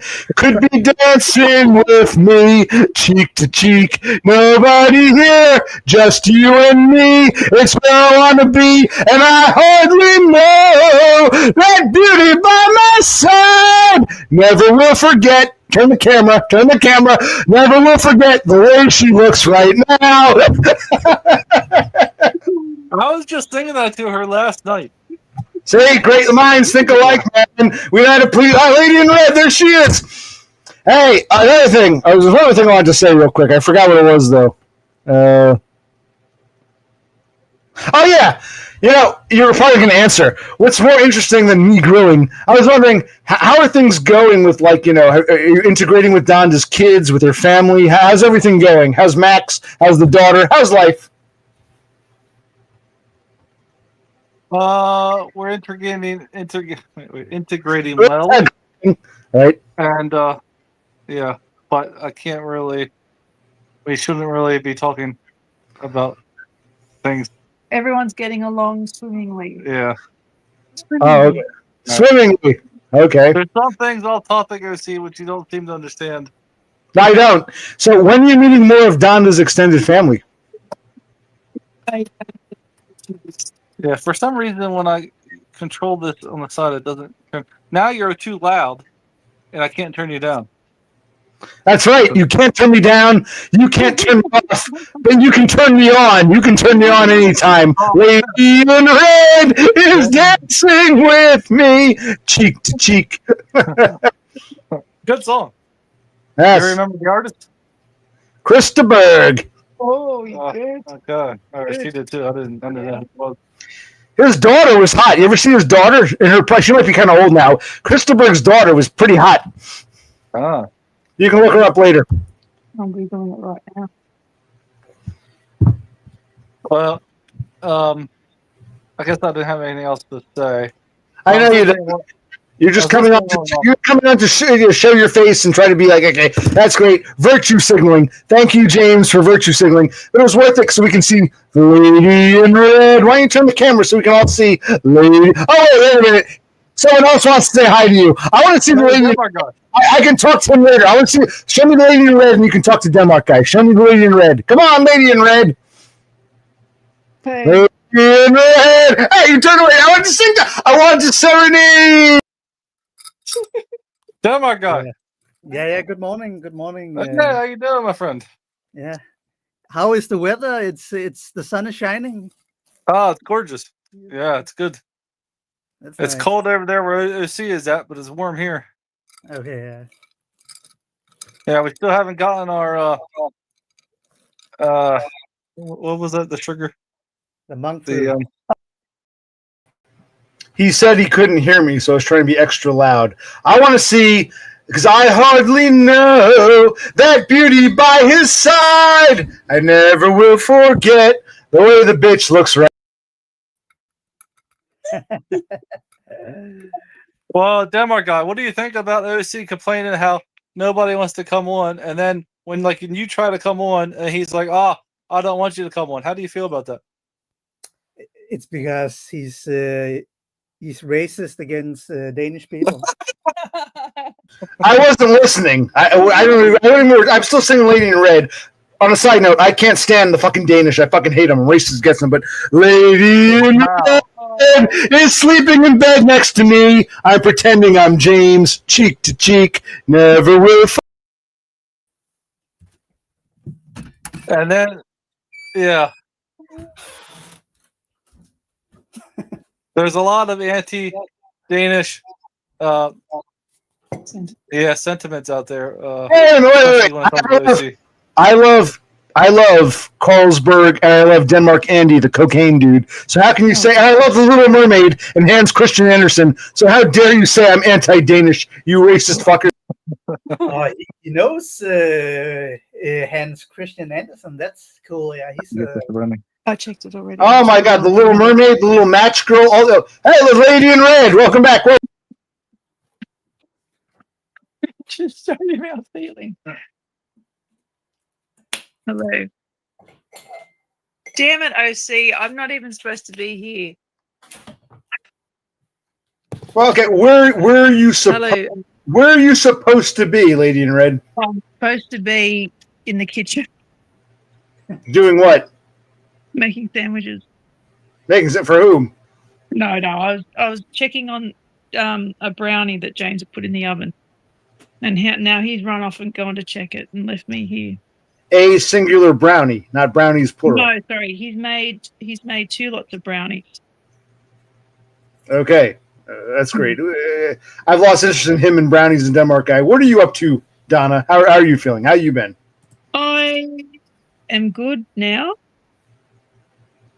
So I was a bit stressed and stuff earlier, a month or so ago. And about what James's visa, about what were you stressed about? Just a lot of things were going on. How's it going, the brownie? I took it out. Okay. Yeah, just a lot of things were going on, and but now it's better. Things have settled and everything.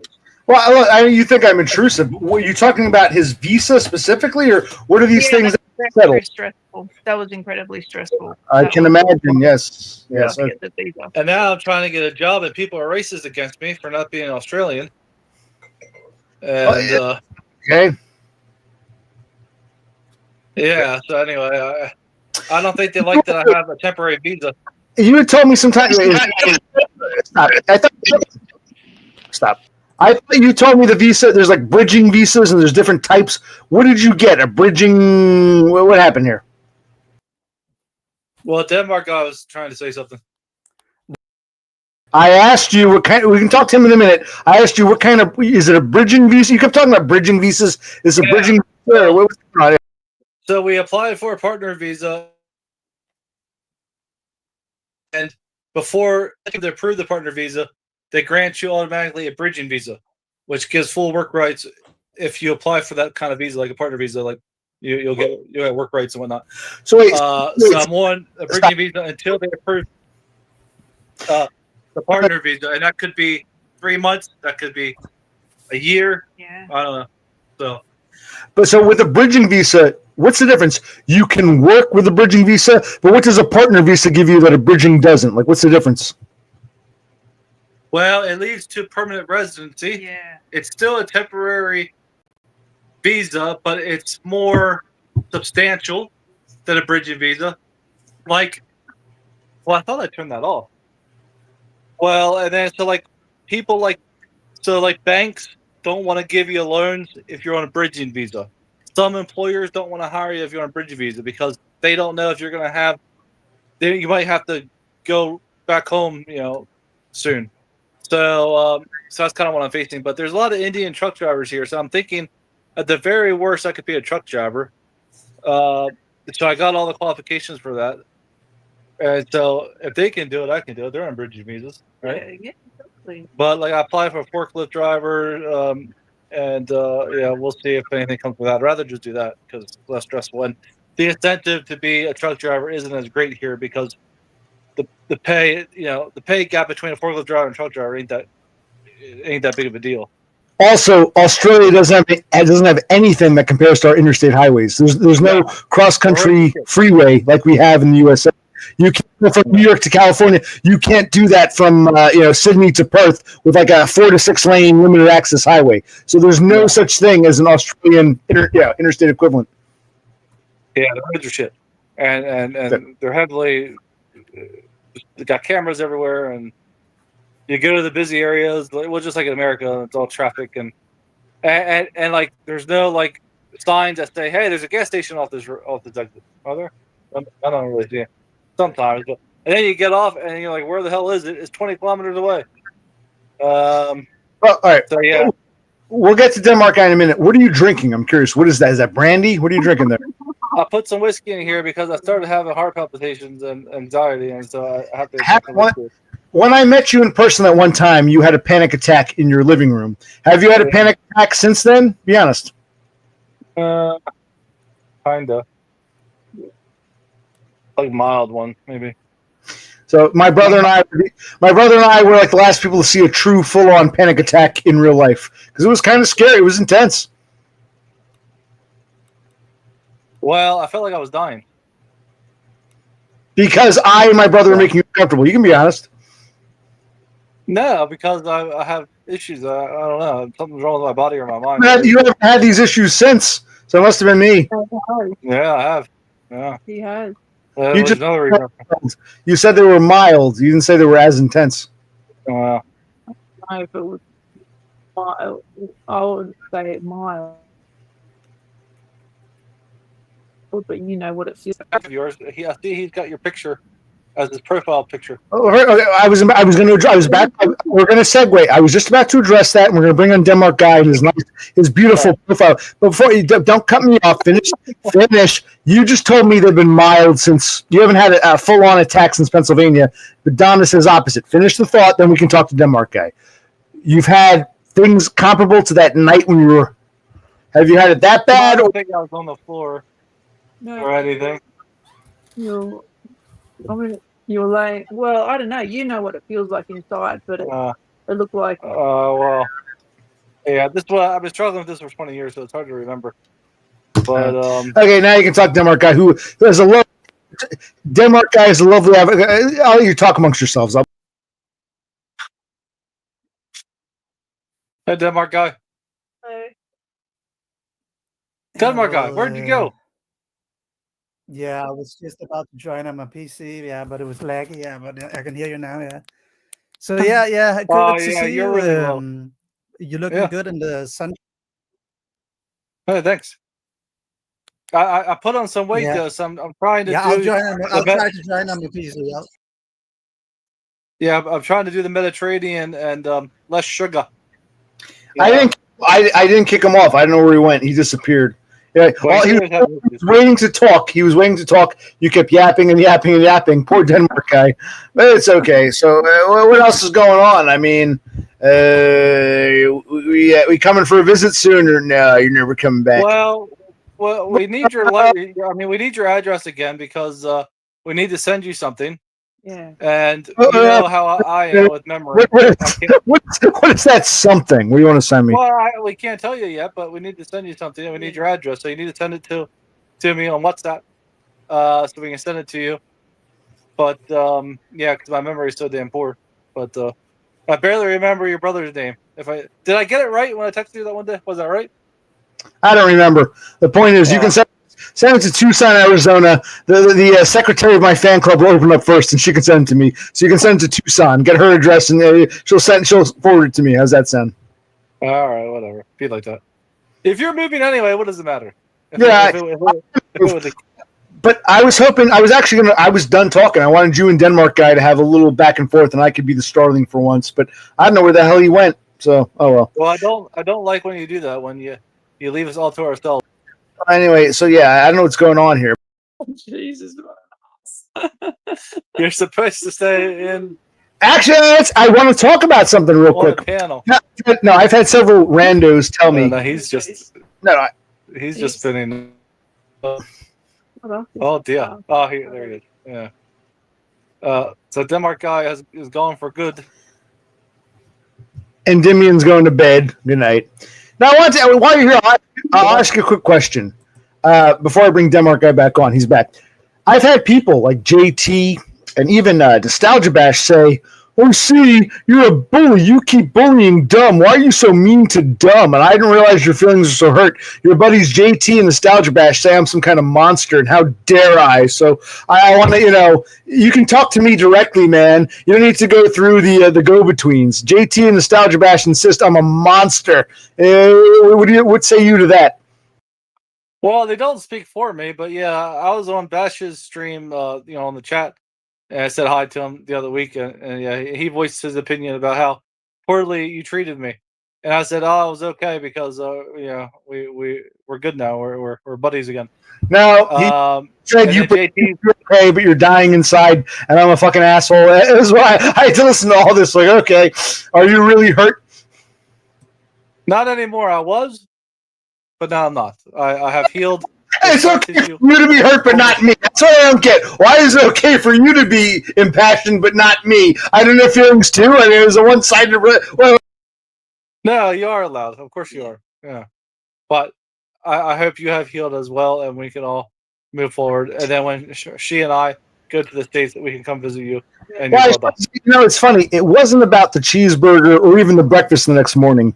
What I love the best, I've said this before, I'll say it one more time. What I love the best was when the next day when you and me and my brother were in your comfy living room. Remember you told us you took out that one window and you took out the entrance to the kitchen, and you were like, yeah, you feel so protected. You were right. That corner, nice and dark and cool, with the one window open, no window behind you, no door into the kitchen. You're like protected, and the fan was us. That was my favorite part.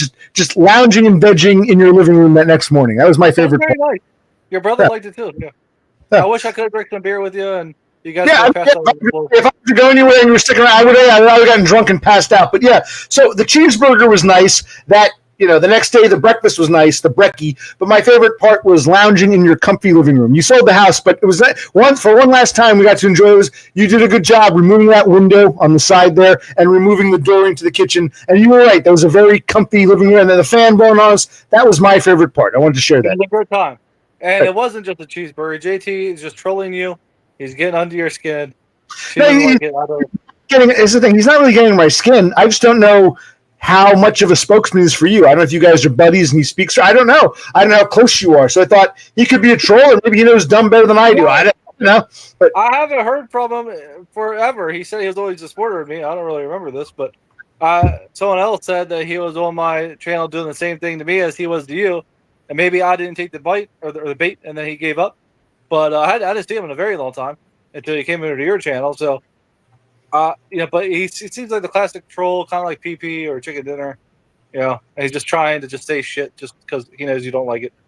No, it's actually not true. Penny Pounder and Chicken Dinner are very straightforward. Even Totem is straightforward. JT seems to have a history with you, so I thought, hey, I don't know what the story is. Maybe he's a troll, or maybe they do have a history. I don't want to get involved until we hear it from the man himself. So, okay. JT and I were never an item like you and me. Okay, that's all I need to hear. Anyway, Denmark guy, even though I'm jealous, I will share you, Donna. With Denmark guy for a moment. Yeah, I'm just listening. I'm just listening to your great conversation. You had a great a peaceful social conversation going. I was just lurking on that. We did. But you're a lovely guy, Denmark guy. I always like talking with you and your messages and yeah. And your posts. I wish more people would join the Church of Coping. Yeah. Please don't mention church. Please. I like Denmark guy. Do not mention church to Denmark guy. But anyway, Cassandra has a question for Lady in Red. I don't know if you can see it. Can we ask Donna's on JT? I mean, look, I only know JT a little bit from James's streams, but more so, I think, from OCs, from what I've seen. I think he just likes trolling, and that's why Totem told him about you. I think that Penny Pounder can be a funny troll, and he's He can be. Yeah, and he's not trolley all the time. Is it a word, trolley? Sure. But JT, what I've seen, just oops. He's got to go for an appointment here. Yeah, I've got one more minute. But yeah, from what I've seen, JT just really likes to get to you, or others that are streaming, like really psychologically kind of mess with you. I don't like that. I don't find that funny. I find it like you make it sound like I'm weak-minded. Anyway, I don't want to waste time. You got to go in a minute, Donda? Yeah, a minute. Yep. All right, well, let's talk Denmark guy, but first I got to sing. I've never seen someone so anxious to dance, looking for a little romance. Lady in red is dancing. Okay, let's talk to Denmark guy for a minute. Okay. Yeah, take care, Donna.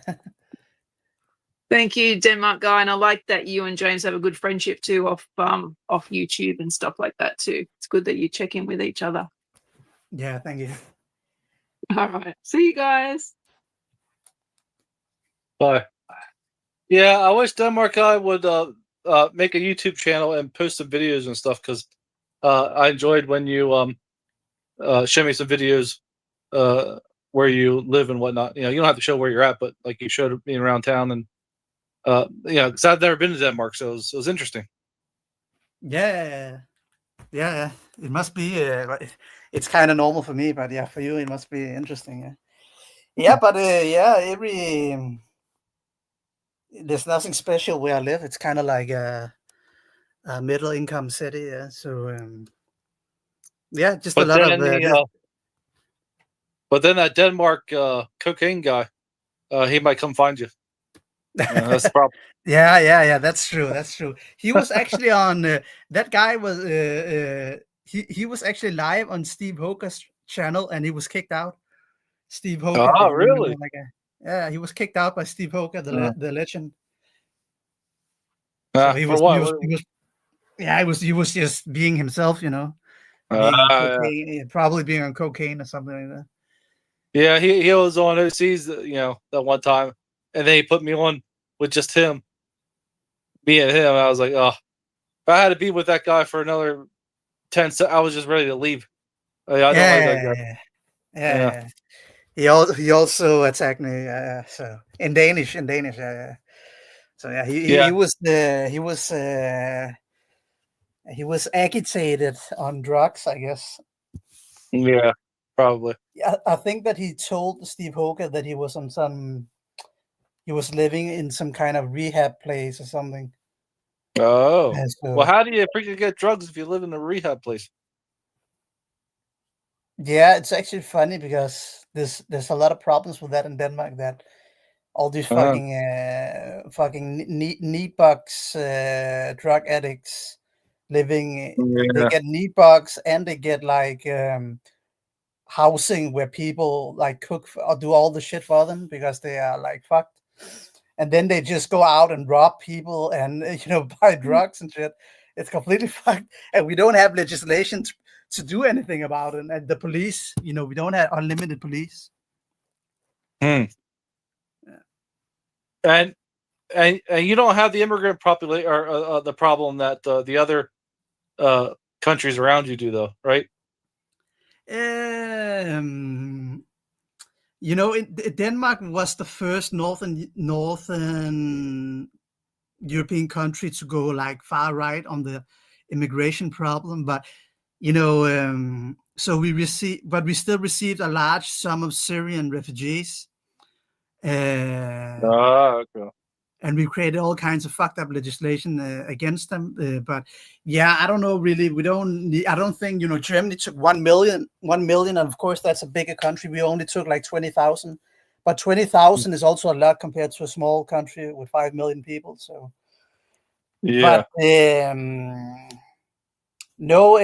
But there's always loopholes in the legislation. So the last couple of years, we have had every time there's anything with the brown people, something, it's like in the media, it's like it's a problem, but they make it like a huge problem or something, especially on social media. So there was this loophole in the legislation that made it possible for people outside of Europe to come and study And they were self-paying and they need a job and all this shit.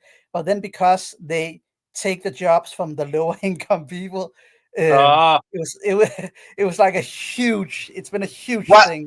That's as a Spurg retard. That's the problem I'm having. They brought in so many immigrants that they're taking the jobs from lower income weirdo fuck ups like me in America now. Yeah. So Yeah, and it's the same thing that's happening because no, not yeah. This is very serious, but okay, yeah. No, because it's the universities are deliberately fucking up the whole country because their business model is dependent on all these browns from outside of Europe coming into the country, getting access to our highly regulated like system, especially in Northern Europe, where everybody needs to be treated well and shit. Well, yeah, I mean, it's happening here in Australia as well, where when I was complaining earlier about the disparity between, like, there's not a big enough incentive to be a truck driver here. And part of that is because they get all these Indians to come in and drive the trucks. And it brings the wages down. And now I'm an immigrant here now too, taking an Australian's job. If you look at it, but it's a big problem, and same thing's happening in America as well, like OC was saying. So.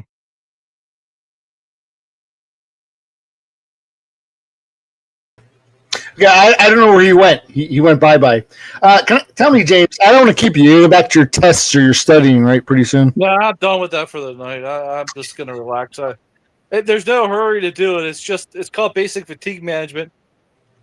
It's a different logbook system than what we have in the States, and you got to be accredited to drive a truck under this system. So it's a 6-hour course, and I had enough. So I can stop and start as much as I want. How many hours did you put in? If a 6-hour course, how many are you in? I just started it because I spent most of the day doing the white card, the construction thing. So even if you're just a truck driver. Wait, sorry. What is the white card construction thing? Well, so Australia is fucked up. They got all these. They love their licenses and certificates and shit. And if anybody wants to enter a construction site, whether you're a truck driver, a mailman, it doesn't matter. If you're going to enter that construction site, you need this white card. And all it is the stupid course that they make you take. That was about 6 hours as well. That's what I was doing earlier. And it just tells you to wear your PPE and, don't do stupid shit and don't go running, whatever, stuff that everybody already knows. But then they issue you this card. It's called a white card. And it authorizes you to enter a construction site to drop off mail or whatever you need, construction material, and then you can, but without it, you can't enter the construction site. Okay. So I had to get that because there was a lot of jobs in my area that were advertising you needed the white card. So I was like, well, I better get that. So. Now, where did Donna go? Can I ask? What kind of appointment did she go to? She had an appointment with her son. What is that? Wait, what is that? I thought like a dentist, doctor. What does an appointment with her son mean? You can be a little more. Doctor appointment. Her son has to go to the doctor. She's going with him. Is what you're saying? Yeah. How is he doing? Is Max not well? Is it a regular appointment, or what's going on here?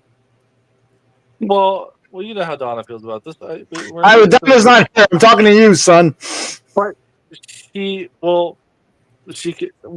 she doesn't want. She just wants to keep her family out of discussions for some. You can't do it if you want to marry or if you want to live with a internet celebrity like DUM, you're gonna have to share some of this. So her son is going to the doctor. She's going with him. Is he doing okay? Is it a regular routine thing, or is he sick? Yeah, he's Max. Well, how's Max doing? Yeah, he's good. You get along with Max or not really? We get along fine, I see, but you're on thin ice here. Thin ice. Don't talk to me like that, asshole. When I ask a question, I expect an answer. What's the daughter's name? The daughter. Yeah, there's certain things that are off topic. She doesn't want her children to discuss. Oh, she's not here. What's the daughter's name? I can't. Nah. All right, where's Denmark guy at? Where's Denmark guy at? Hey, you can talk until I get bored and want to kick you off. Here you go.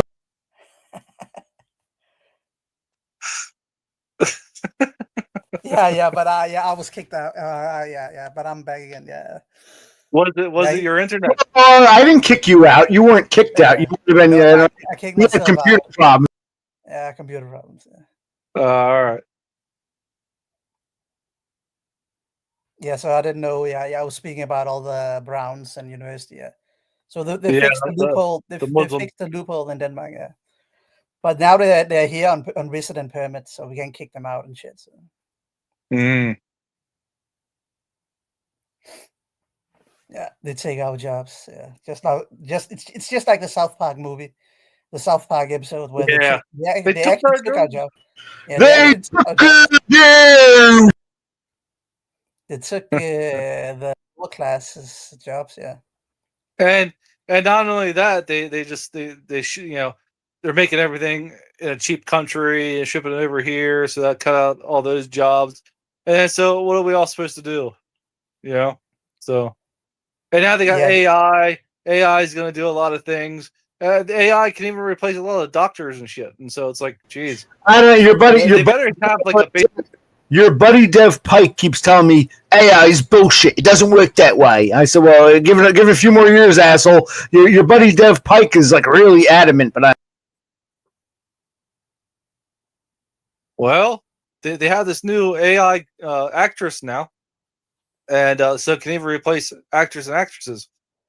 Yeah. So also the video animations in themselves, they can create movies and shit. It's completely fucking crazy.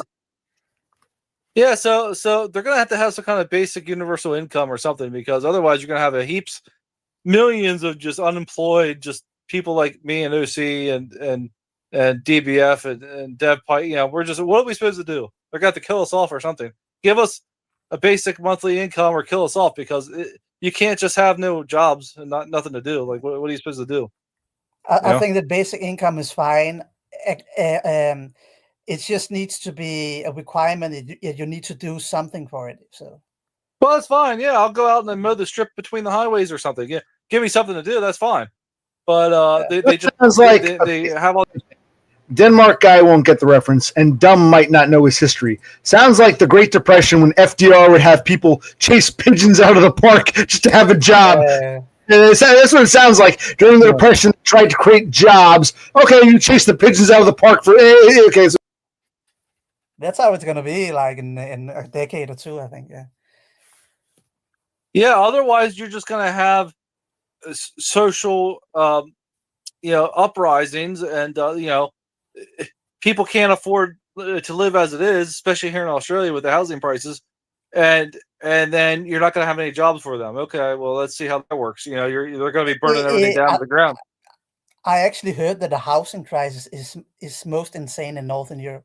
It is crazy in Northern Europe, because it is so fucked. It's unbelievable that I have a friend who is he's like top 10% in income. He pays top tax, and his girlfriend pays average. She has an average income, and they have saved money for the payout. It's like 20% or something like that. They can't get like a small house, 1 hour away, 1.5 hours away from the inner capital city, and that is just so. And my mom and dad were like the lower middle class in the 70s, and they bought like where the house is now. We don't live there now. That is like, it's like a lower rich area now. Yeah, I mean, like Earthy was talking about Raymond, how he goes on and on, but he's right about the housing, and these boomers lucked out. They got these cheap houses, and they just stayed there. They did nothing to earn what they got, really, and the price of their house just went up 5,000%, whatever, and then they sell it, and they're allowed, they can live on a beach somewhere until they die. And they have a good benefit welfare system. Yeah, especially in Denmark. It's one of the highest pensions in the world, and that shit is not going to be available for my generation when we get older. No, hell no. So yeah, they're gonna have to do something, or like I said, there's gonna be just civil war and just uprisings, and Yeah, Yeah. but I think that Austria, where Senes is from, maybe if he could comment on. I think they made some quite good fixes, because I think it's like around 50% of the country's livable properties are social housing ish. Um, so so there's Wow. kind of a system maybe that works. In Denmark, it's around 30. Yeah, in Denmark they're trying to do the same thing, but it's not as it's like social housing in Denmark is they can charge, they can have a 10% what is it called, revenue on the housing. So the rent will be locked into that. And with other housing that is not social housing, they can charge what they want nearly. So, but because of the areas where the earth, the grounds they built upon, even the social housing needs to pay the real cost for that, and that is sky high everywhere. So it's not that cheap, social housing, always. Right. Yeah, it's a shared burden, but what other options you got, you know? But Yeah, you know, like it's a lot of it is manufactured scarcity, like in Australia, because they've got a huge country. Now I know a lot of it is desert, but they seem to limit the supply to keep the prices sky high. But nobody can freaking afford it except for rich foreigners or the top 10% of the country. yeah. So you got people living in their vans. Like we went to Edalong Beach, and there's people living in their vans, like by the toilets, and so they can at least have somewhere to piss and shit. And they're just living out their, living out of their vans, man. It's like Wasn't there a time you thought about doing that, living out of your van? You talked about that quite a bit, and now you see how it was really like. There was a time before Donda, you talked about living in a van. Remember that? Yeah. And Yeah, in it's fact, not pretty. I mean, when I came to see you, we were in that van my brother rented because it was his car. We were in that van, and you were like, "Well, I guess I could live in this." You had that rent a van ideation, and you see how it really is. yeah, it's just and no bills or whatever. But the reality of it, that's why I was kind of moving more towards like a small RV or something where you can shit in it and have a little kitchen and whatever. But Yeah, but what the problem in Northern Europe is that the boomers just they got into the housing market when it was cheap, and it exploded in value. And the politicians, because the boomers is such a big generation, they don't want to legislate against it. They could in Sweden just pass a law that they tax what they earned when they sell. That would put some pressure to lower the prices, because the boomers are just flipping the houses all the time. yeah. And in Denmark, the only way you can get rich is by getting into the housing market and selling your house, because it is tax free. It's completely insane. So they get like in 1 or 2 years, they will get like 20 years income. It's so crazy. Wow. And it's tax free. But it's in Sweden they just legislated against it. Yeah. See, it's not a free market.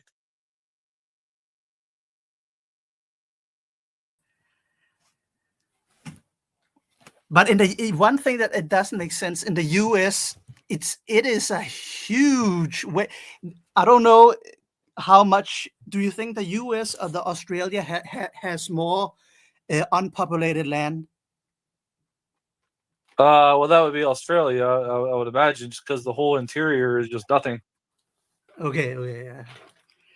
But in the US, they have large areas of land where people can actually move, but there still needs to. Actually, here's why I'm going to cut you off. If you compare the lower 48 to Australia, you're probably right. But if you take an Alaska, which is a lot of nothing, if we include Alaska, it might be, but it's comparable. I would say.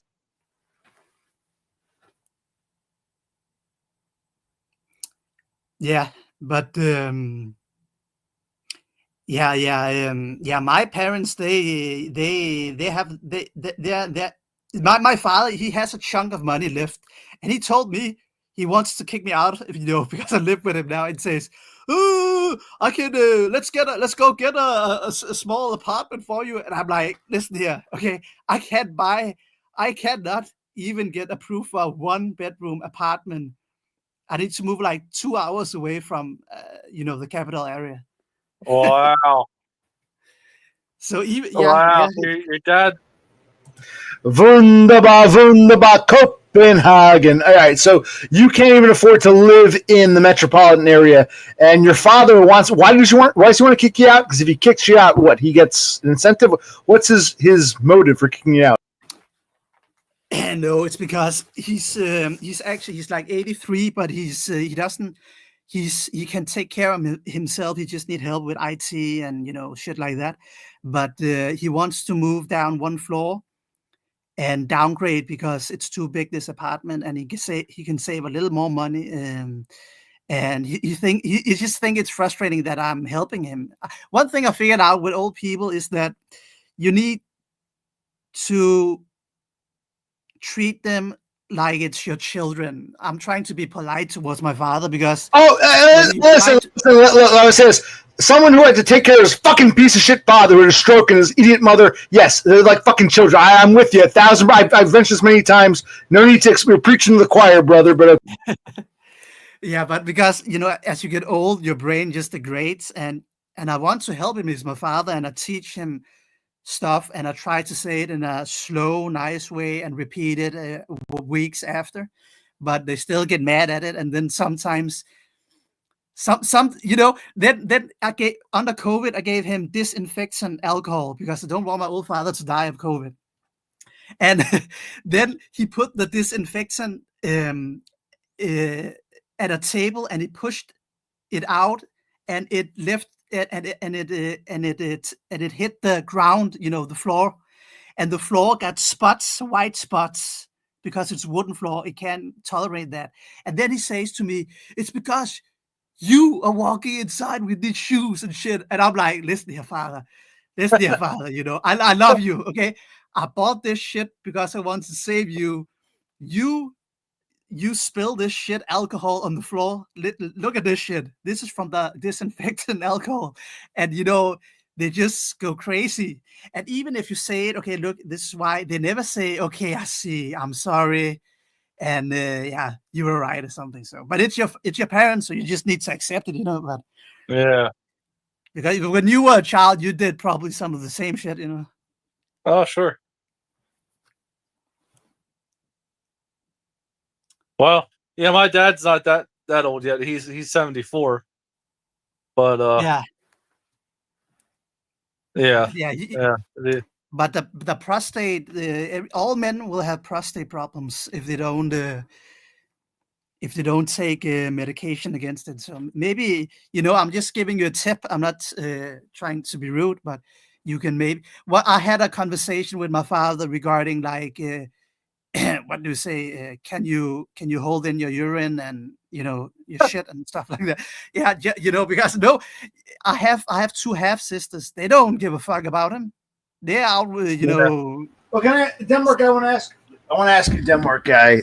Your father? You told me once, I forgot. You're from his second marriage, correct? So your half sisters are older. They're from his first marriage, or what's going on? Yeah, but they don't. They I don't know why, but he has been really kind towards them. Wait, the girls, he's nice to his daughters, but how old are they? They must be like well into their 50s, I'm guessing. How old are they, would you say? Roughly. They are in the 40s, early 40s and late 40s. Okay, is your father, he is, you said, what, 83? Yeah, my father had me around the age of 50. He was really old. I was going to say, you're in your 30s, he's in his 80s. Yeah, he was about maybe in his 50s when he had you. That's kind of crazy, because he was born during World War II. I mean, at the time your father was born, the Nazis were Denmark, right? I would imagine, right? Yeah, before he was a kid, so he doesn't really, yeah, Denmark was like a passive, there wasn't really a lot of shit going on in Denmark other than, yeah, we were just raped, so we were just, fine enough, the Germans just rule the country. But the Germans like the Danish people, We were like Because they you're not Slavs, but you're Aryans. Unlike the French garbage and those Slavs to the east, you've all Aryans. You could be Germified. Just all right. But anyway, all right. Does anyone have any questions for Dumb or Denmark? I'm enjoying this conversation. We'll probably get off soon. Does anybody of the three people watching anyone want to say anything, or is just us having a private conversation? It doesn't matter. I'm enjoying it, but I want to stop a minute and see if anyone wants to say anything. No. 1, 2, 3. Okay. All right. Dom, what do you think? Are you in Denmark? You guys talk quite a bit, right? Is it Signal? Signal's the app. I want to join you guys. I keep saying this. Download Signal, and then how do I get into your group or whatever? Or how do I contact you guys on Signal? No, the app is called Session. You can download it on Windows. My apologies, Session. Okay, but how do I? If I download the Session app, how do I get into a group with Dumb and Denmark guy? We have you add our ID and we add you to the group chat. All right, I'll download Session. When I download it, I'll tell you guys. But Dumb, what else is going on, man? You plan to have a job in the next month, or what's going on? You're an immigrant taking away jobs from guys like DBF. How dare you? But you want to drive a truck? What do you plan to do? What are you looking for when it comes to looking for work? You want to work at whatever their Dollar General equivalent is? I mean, what do you want to do for real? I mean, you're studying, but what do you want? At least I'm not taking a low. Well, I guess if I was a forklift driver, I'd be taking a job away from him because he's a forklift driver. But being a truck driver, it is something that's in demand, and if there aren't Australians doing it, I guess I don't know. I never thought I'd be an immigrant because I was always pro-American and against the immigration. Now that I'm an immigrant now. Anyway, I kind of feel I don't know how to I don't know what to say anymore because on one hand I'm like, yeah, these goddamn immigrants, but then I'm an immigrant, so but anyway, I'm gonna take anything I can get, I guess, because being on a bridging visa, I don't know. I'm putting out applications. I'll see. Hopefully, I'll have a job in a month. Well, you mentioned when you were an American. When I met you a few months ago, when you were still an American. God damn it. Okay, you were anti. Doggo wants to know: do you prefer the USA or Australia? Do you prefer the USA? You can be honest. USA is for Doggo. USA, America, or Australia? Well, I haven't been in Australia long enough to really comment on that. I mean, I believe red, white, and blue, but Australia is much like America in a lot of ways. We've had this discussion. Don't be a weasel. Yeah, the American flag, but also the Australian flag and many other flags. Don't be a fucking weasel. We don't need weasel. Hey, Denmark guy, what happened to the OC avatar? It's because I joined on my PC. Oh, okay. So that's a good question, but you didn't answer the question that Doggo had about USA versus Australia. That means red, white, and blue bullshit, Mr. Frenchman. Okay. Well, there's pros and cons to both countries. So, well, yeah, it just depends. What do you mean? For what? The American dollar is stronger for now, so that's better. We got more better infrastructure, but then the Australians are more laid back and they're friendly and they're more welcoming. I like their cities better. I like their accent. My woman is here.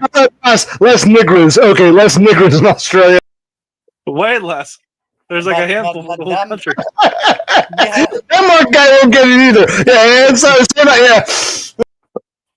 Do you have a lot of problems with migrants in Australia, or is it just the media hyping it up?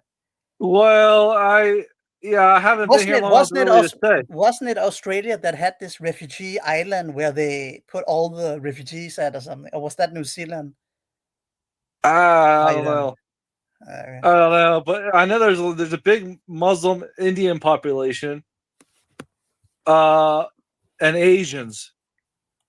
But but isn't it 90? Isn't it 80% white, 90% white or something?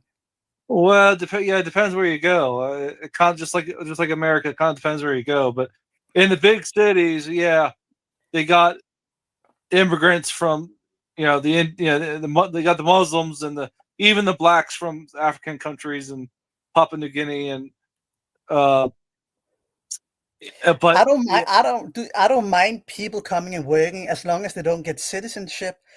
And if they get citizenship, it should be extremely.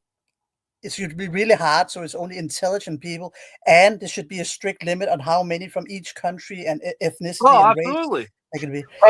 because based on what you're saying, Dum should be deported from Australia. So based on what you're saying, Denmark guy, Dum shouldn't be in Australia because he ain't that bright, he ain't that hard a worker, he ain't doing much anything. He'd be deported.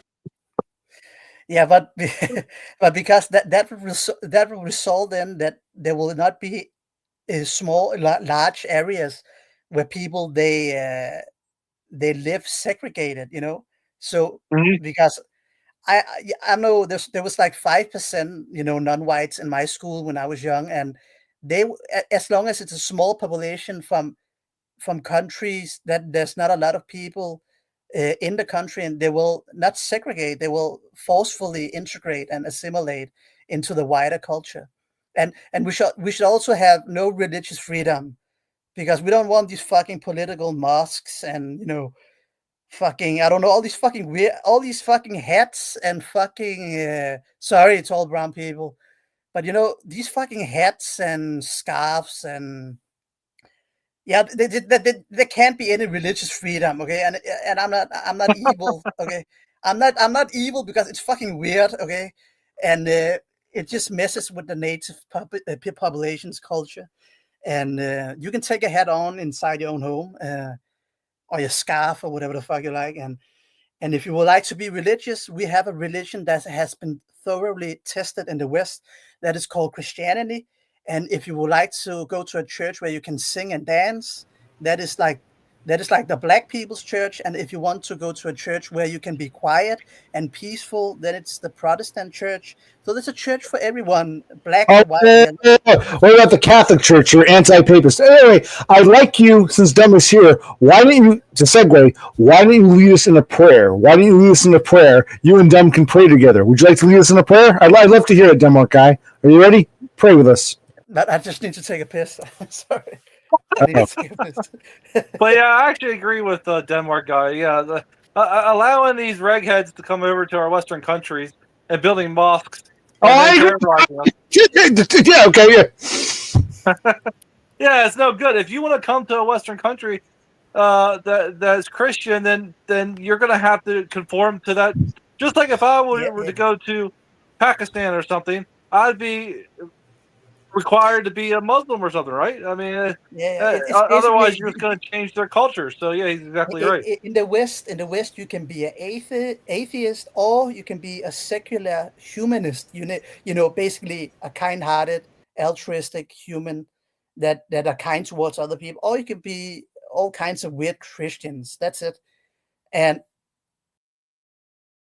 real quick, Doggo says Dum is smart. I met the guy in real life. Show of hands. How many people of you have actually met James in real life? Anyone else? Anyone else? Didn't think so. Didn't think so. Rude. Show me your gorgeous face, Jimmy. Very rude. But thank you, Doggo. Honesty. I want a Denmark guy to listen to prayer. I want to see you. Let's all join hands. Come on, Dum. Come on. Let's Denmark guy, get your prayer ready. Dum, show me your face. It's time to pray. I remember Denmark guy said, I saw the church, by the way. I drove by that church on the Buchanan Trail between the Dollar General and Scott Road. I saw the church. Come on, Dum. Show your face. Dear Lord, in this time of uncertainty and struggle, I lift up OC to you. Please grant them favor and please grant him favor and open doors to opportunities that align with his skills and purpose. Give him peace in the waiting and strength to pursue to persevere through every challenge. Prepare the hearts of those who will make hiring decisions to recognize OC's potential and gifts. May OC find the right job that brings fulfillment, stability, and joy. Surround them with hope and assurance that your plan for their life is good. Amen. Well, that was really nice.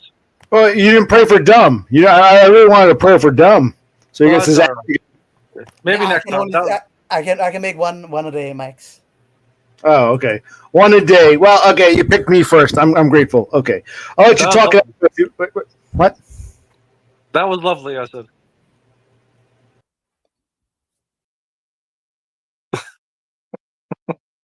That was a lovely prayer. That's all. That's all I said. That's. Yeah. Did you take your piss yet? Yeah. I took the piss and then I made the. Okay. His piss is the holy water that he sprinkled around while he did that. You know, the prayer. Actually, I remember when me, you, and my brother were lounging in your comfy living room. Every so often, one of us would get up to go take a piss, and we come back. It was we didn't even talk. We just sat there lounging with the fan on. Your living room of that house was very, very good. I'm glad I met you. I am glad I met you in real life, man. Same. Glad I met you. It was a good time. Yeah, there was no door in the toilet. Is that correct? So when people. No, there was. Okay.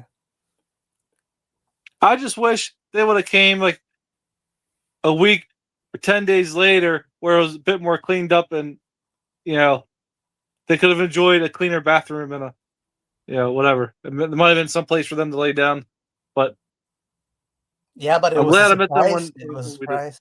It was God. It was whatever you say. It was God's will. God had a plan that He wanted them to arrive at specifically that time. So and they motivated me to finish.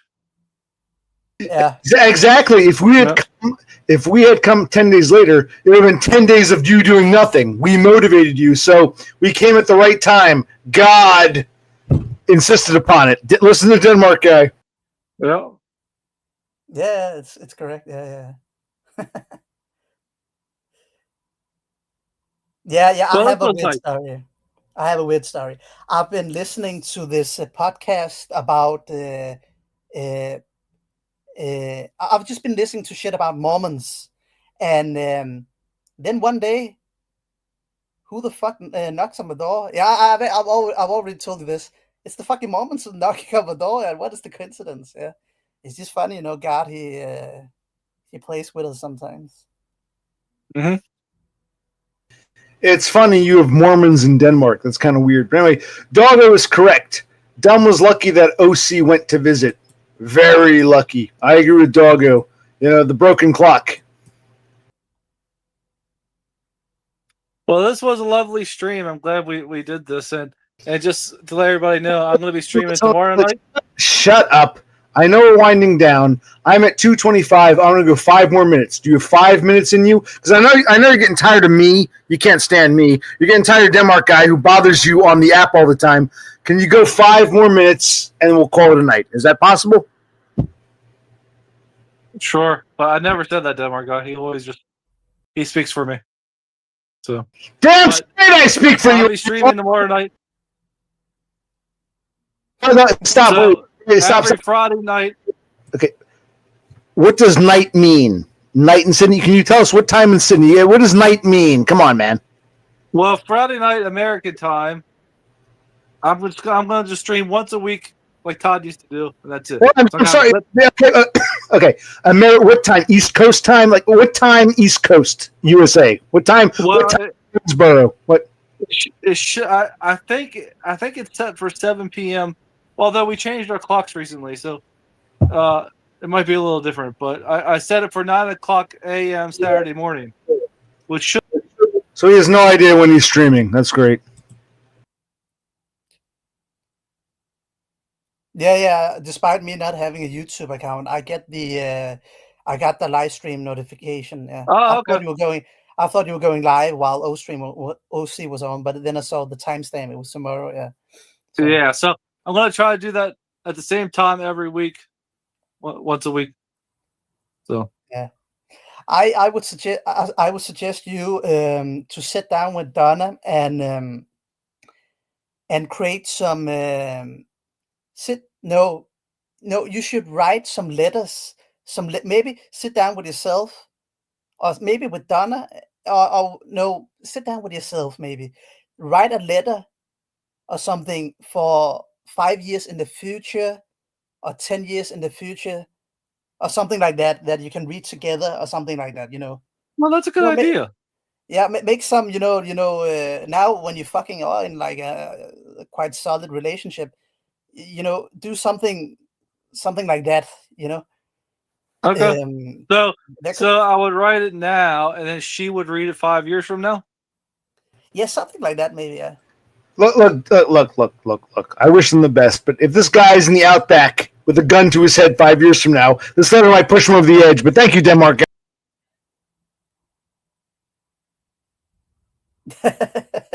He's always destroying the good ideas and shit, We can't help it.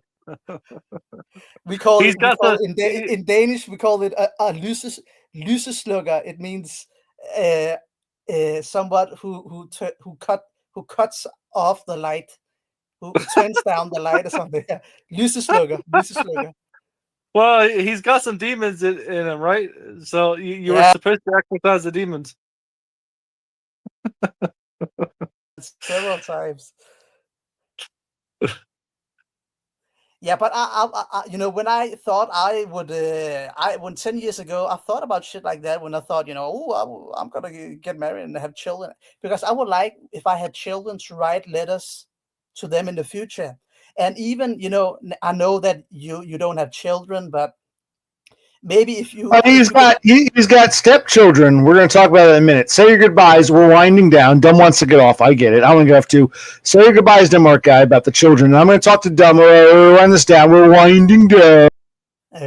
Well, if you get a close relationship, I don't know. I'm not there. If you get closer with the children and it's respectful, then you could, like write letters to them in the future, like even when you're not there, when we all gotta die someday, and writing letters to the next generations. It could even be to your siblings' children, if that makes sense. So they can read those letters in the future when you're not there, and you can give them advice and like, okay, when they're like 15, hey, listen here. I know that I'm dead in the heaven. I would like you to get married to, a long-term monogamous stable relationship and blah, blah, blah. Give them some tips and shit like that. That is would be a good idea. Yeah, I think Donna would like that. I think I'm going to do that. As far as them, I might later. Obviously, I don't even know what to write. But, yeah. Thank you. Okay. Well, we're winding down. Before we go, I want to say, this kid Max, he's like a nice boy. Is he a Chad? Is he like a regular normie, or is he incel tier? Just tell us that. Go ahead. Are you gonna give him some pointers? Are you gonna help him out through if he's probably good?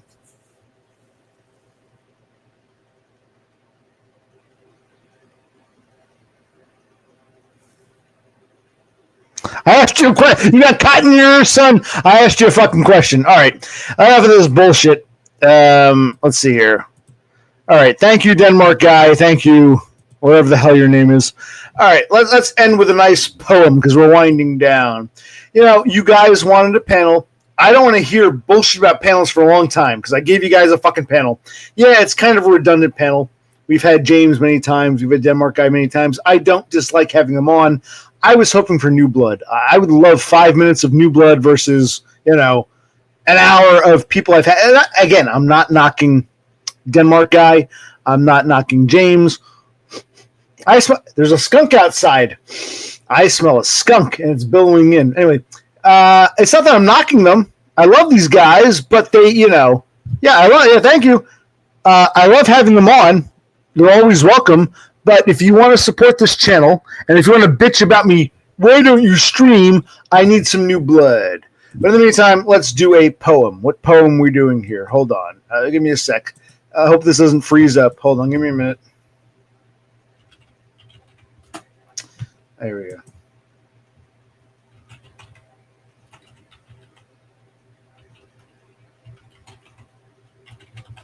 I'm going to find the one I want to do.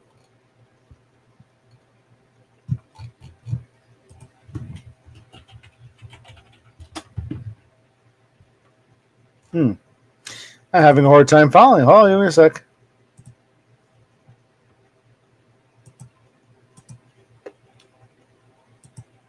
Yeah, I mean, like I said, I'm not trying to put anyone down. I joke. I like talking to Denmark Guy and James. I do, and they're always welcome, and it's always, I'm not knocking them. But you people, if you want panels, then come on. I need new blood. If not, don't bitch at me for not paneling. You say, I don't want to come on. I'm scared. How come you don't do panels? I mean, it's like, fuck you. But anyway, all right, let's go. Roses ruddy. Roses white. What are the joys that my heart discloses? Sitting alone in the fading light. Memories. Come to me here tonight. With the wonderful scent of the big red roses.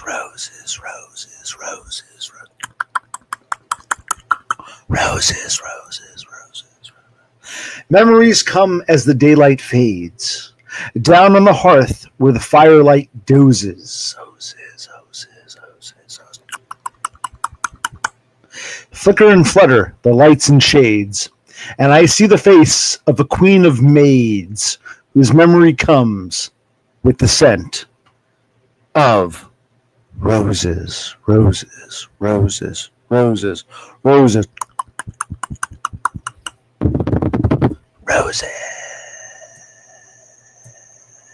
Visions arise of a scent of mirth, and a ballroom belle who superbly poses, a queenly woman of queenly worth, and I am the happiest man on earth, with a single flower from a bunch of roses.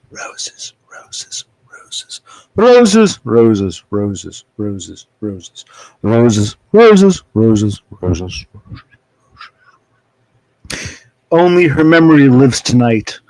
God in his wisdom her young life closes. Over her grave may the turf be light. Cover her coffin with roses white. She was always fond of the big white roses.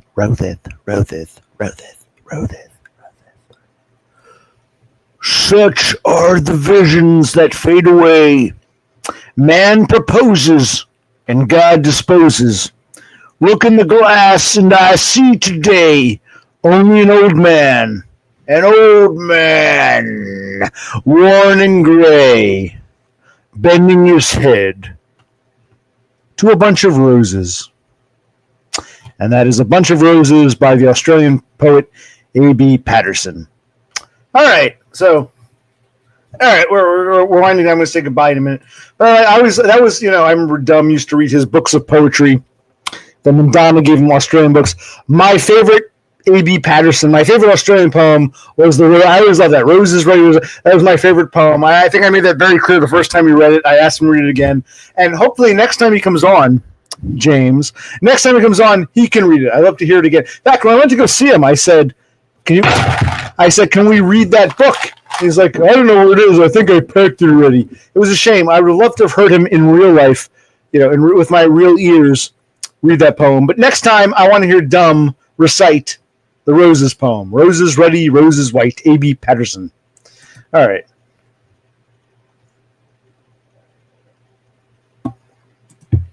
Hey, thank you.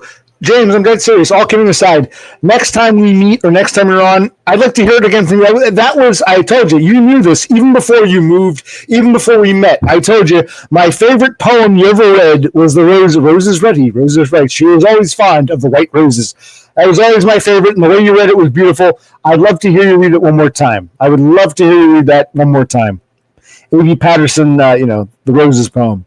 All right, so we're going to say goodnight. It was a nice little stream, 2.5 hours, blah, blah, blah, blah, blah. Thank you, everyone. Any last thoughts before I say goodnight? Done okay, sure, me asshole, here. In fact, we're not done. Come back on just for 2 minutes and read that to me. Read it to me now. I'm dead serious. Come on and read that to me, and we're saying goodnight. I want to hear DUM read it. You heard my rendition, but I can't do it the way Dum does. Come on, Dum. Fine. Be that way, you fucking bitch. I mean, really. I asked you to do one simple thing, and you can't even do that for me. It's like, I mean, I can't. Oh my god.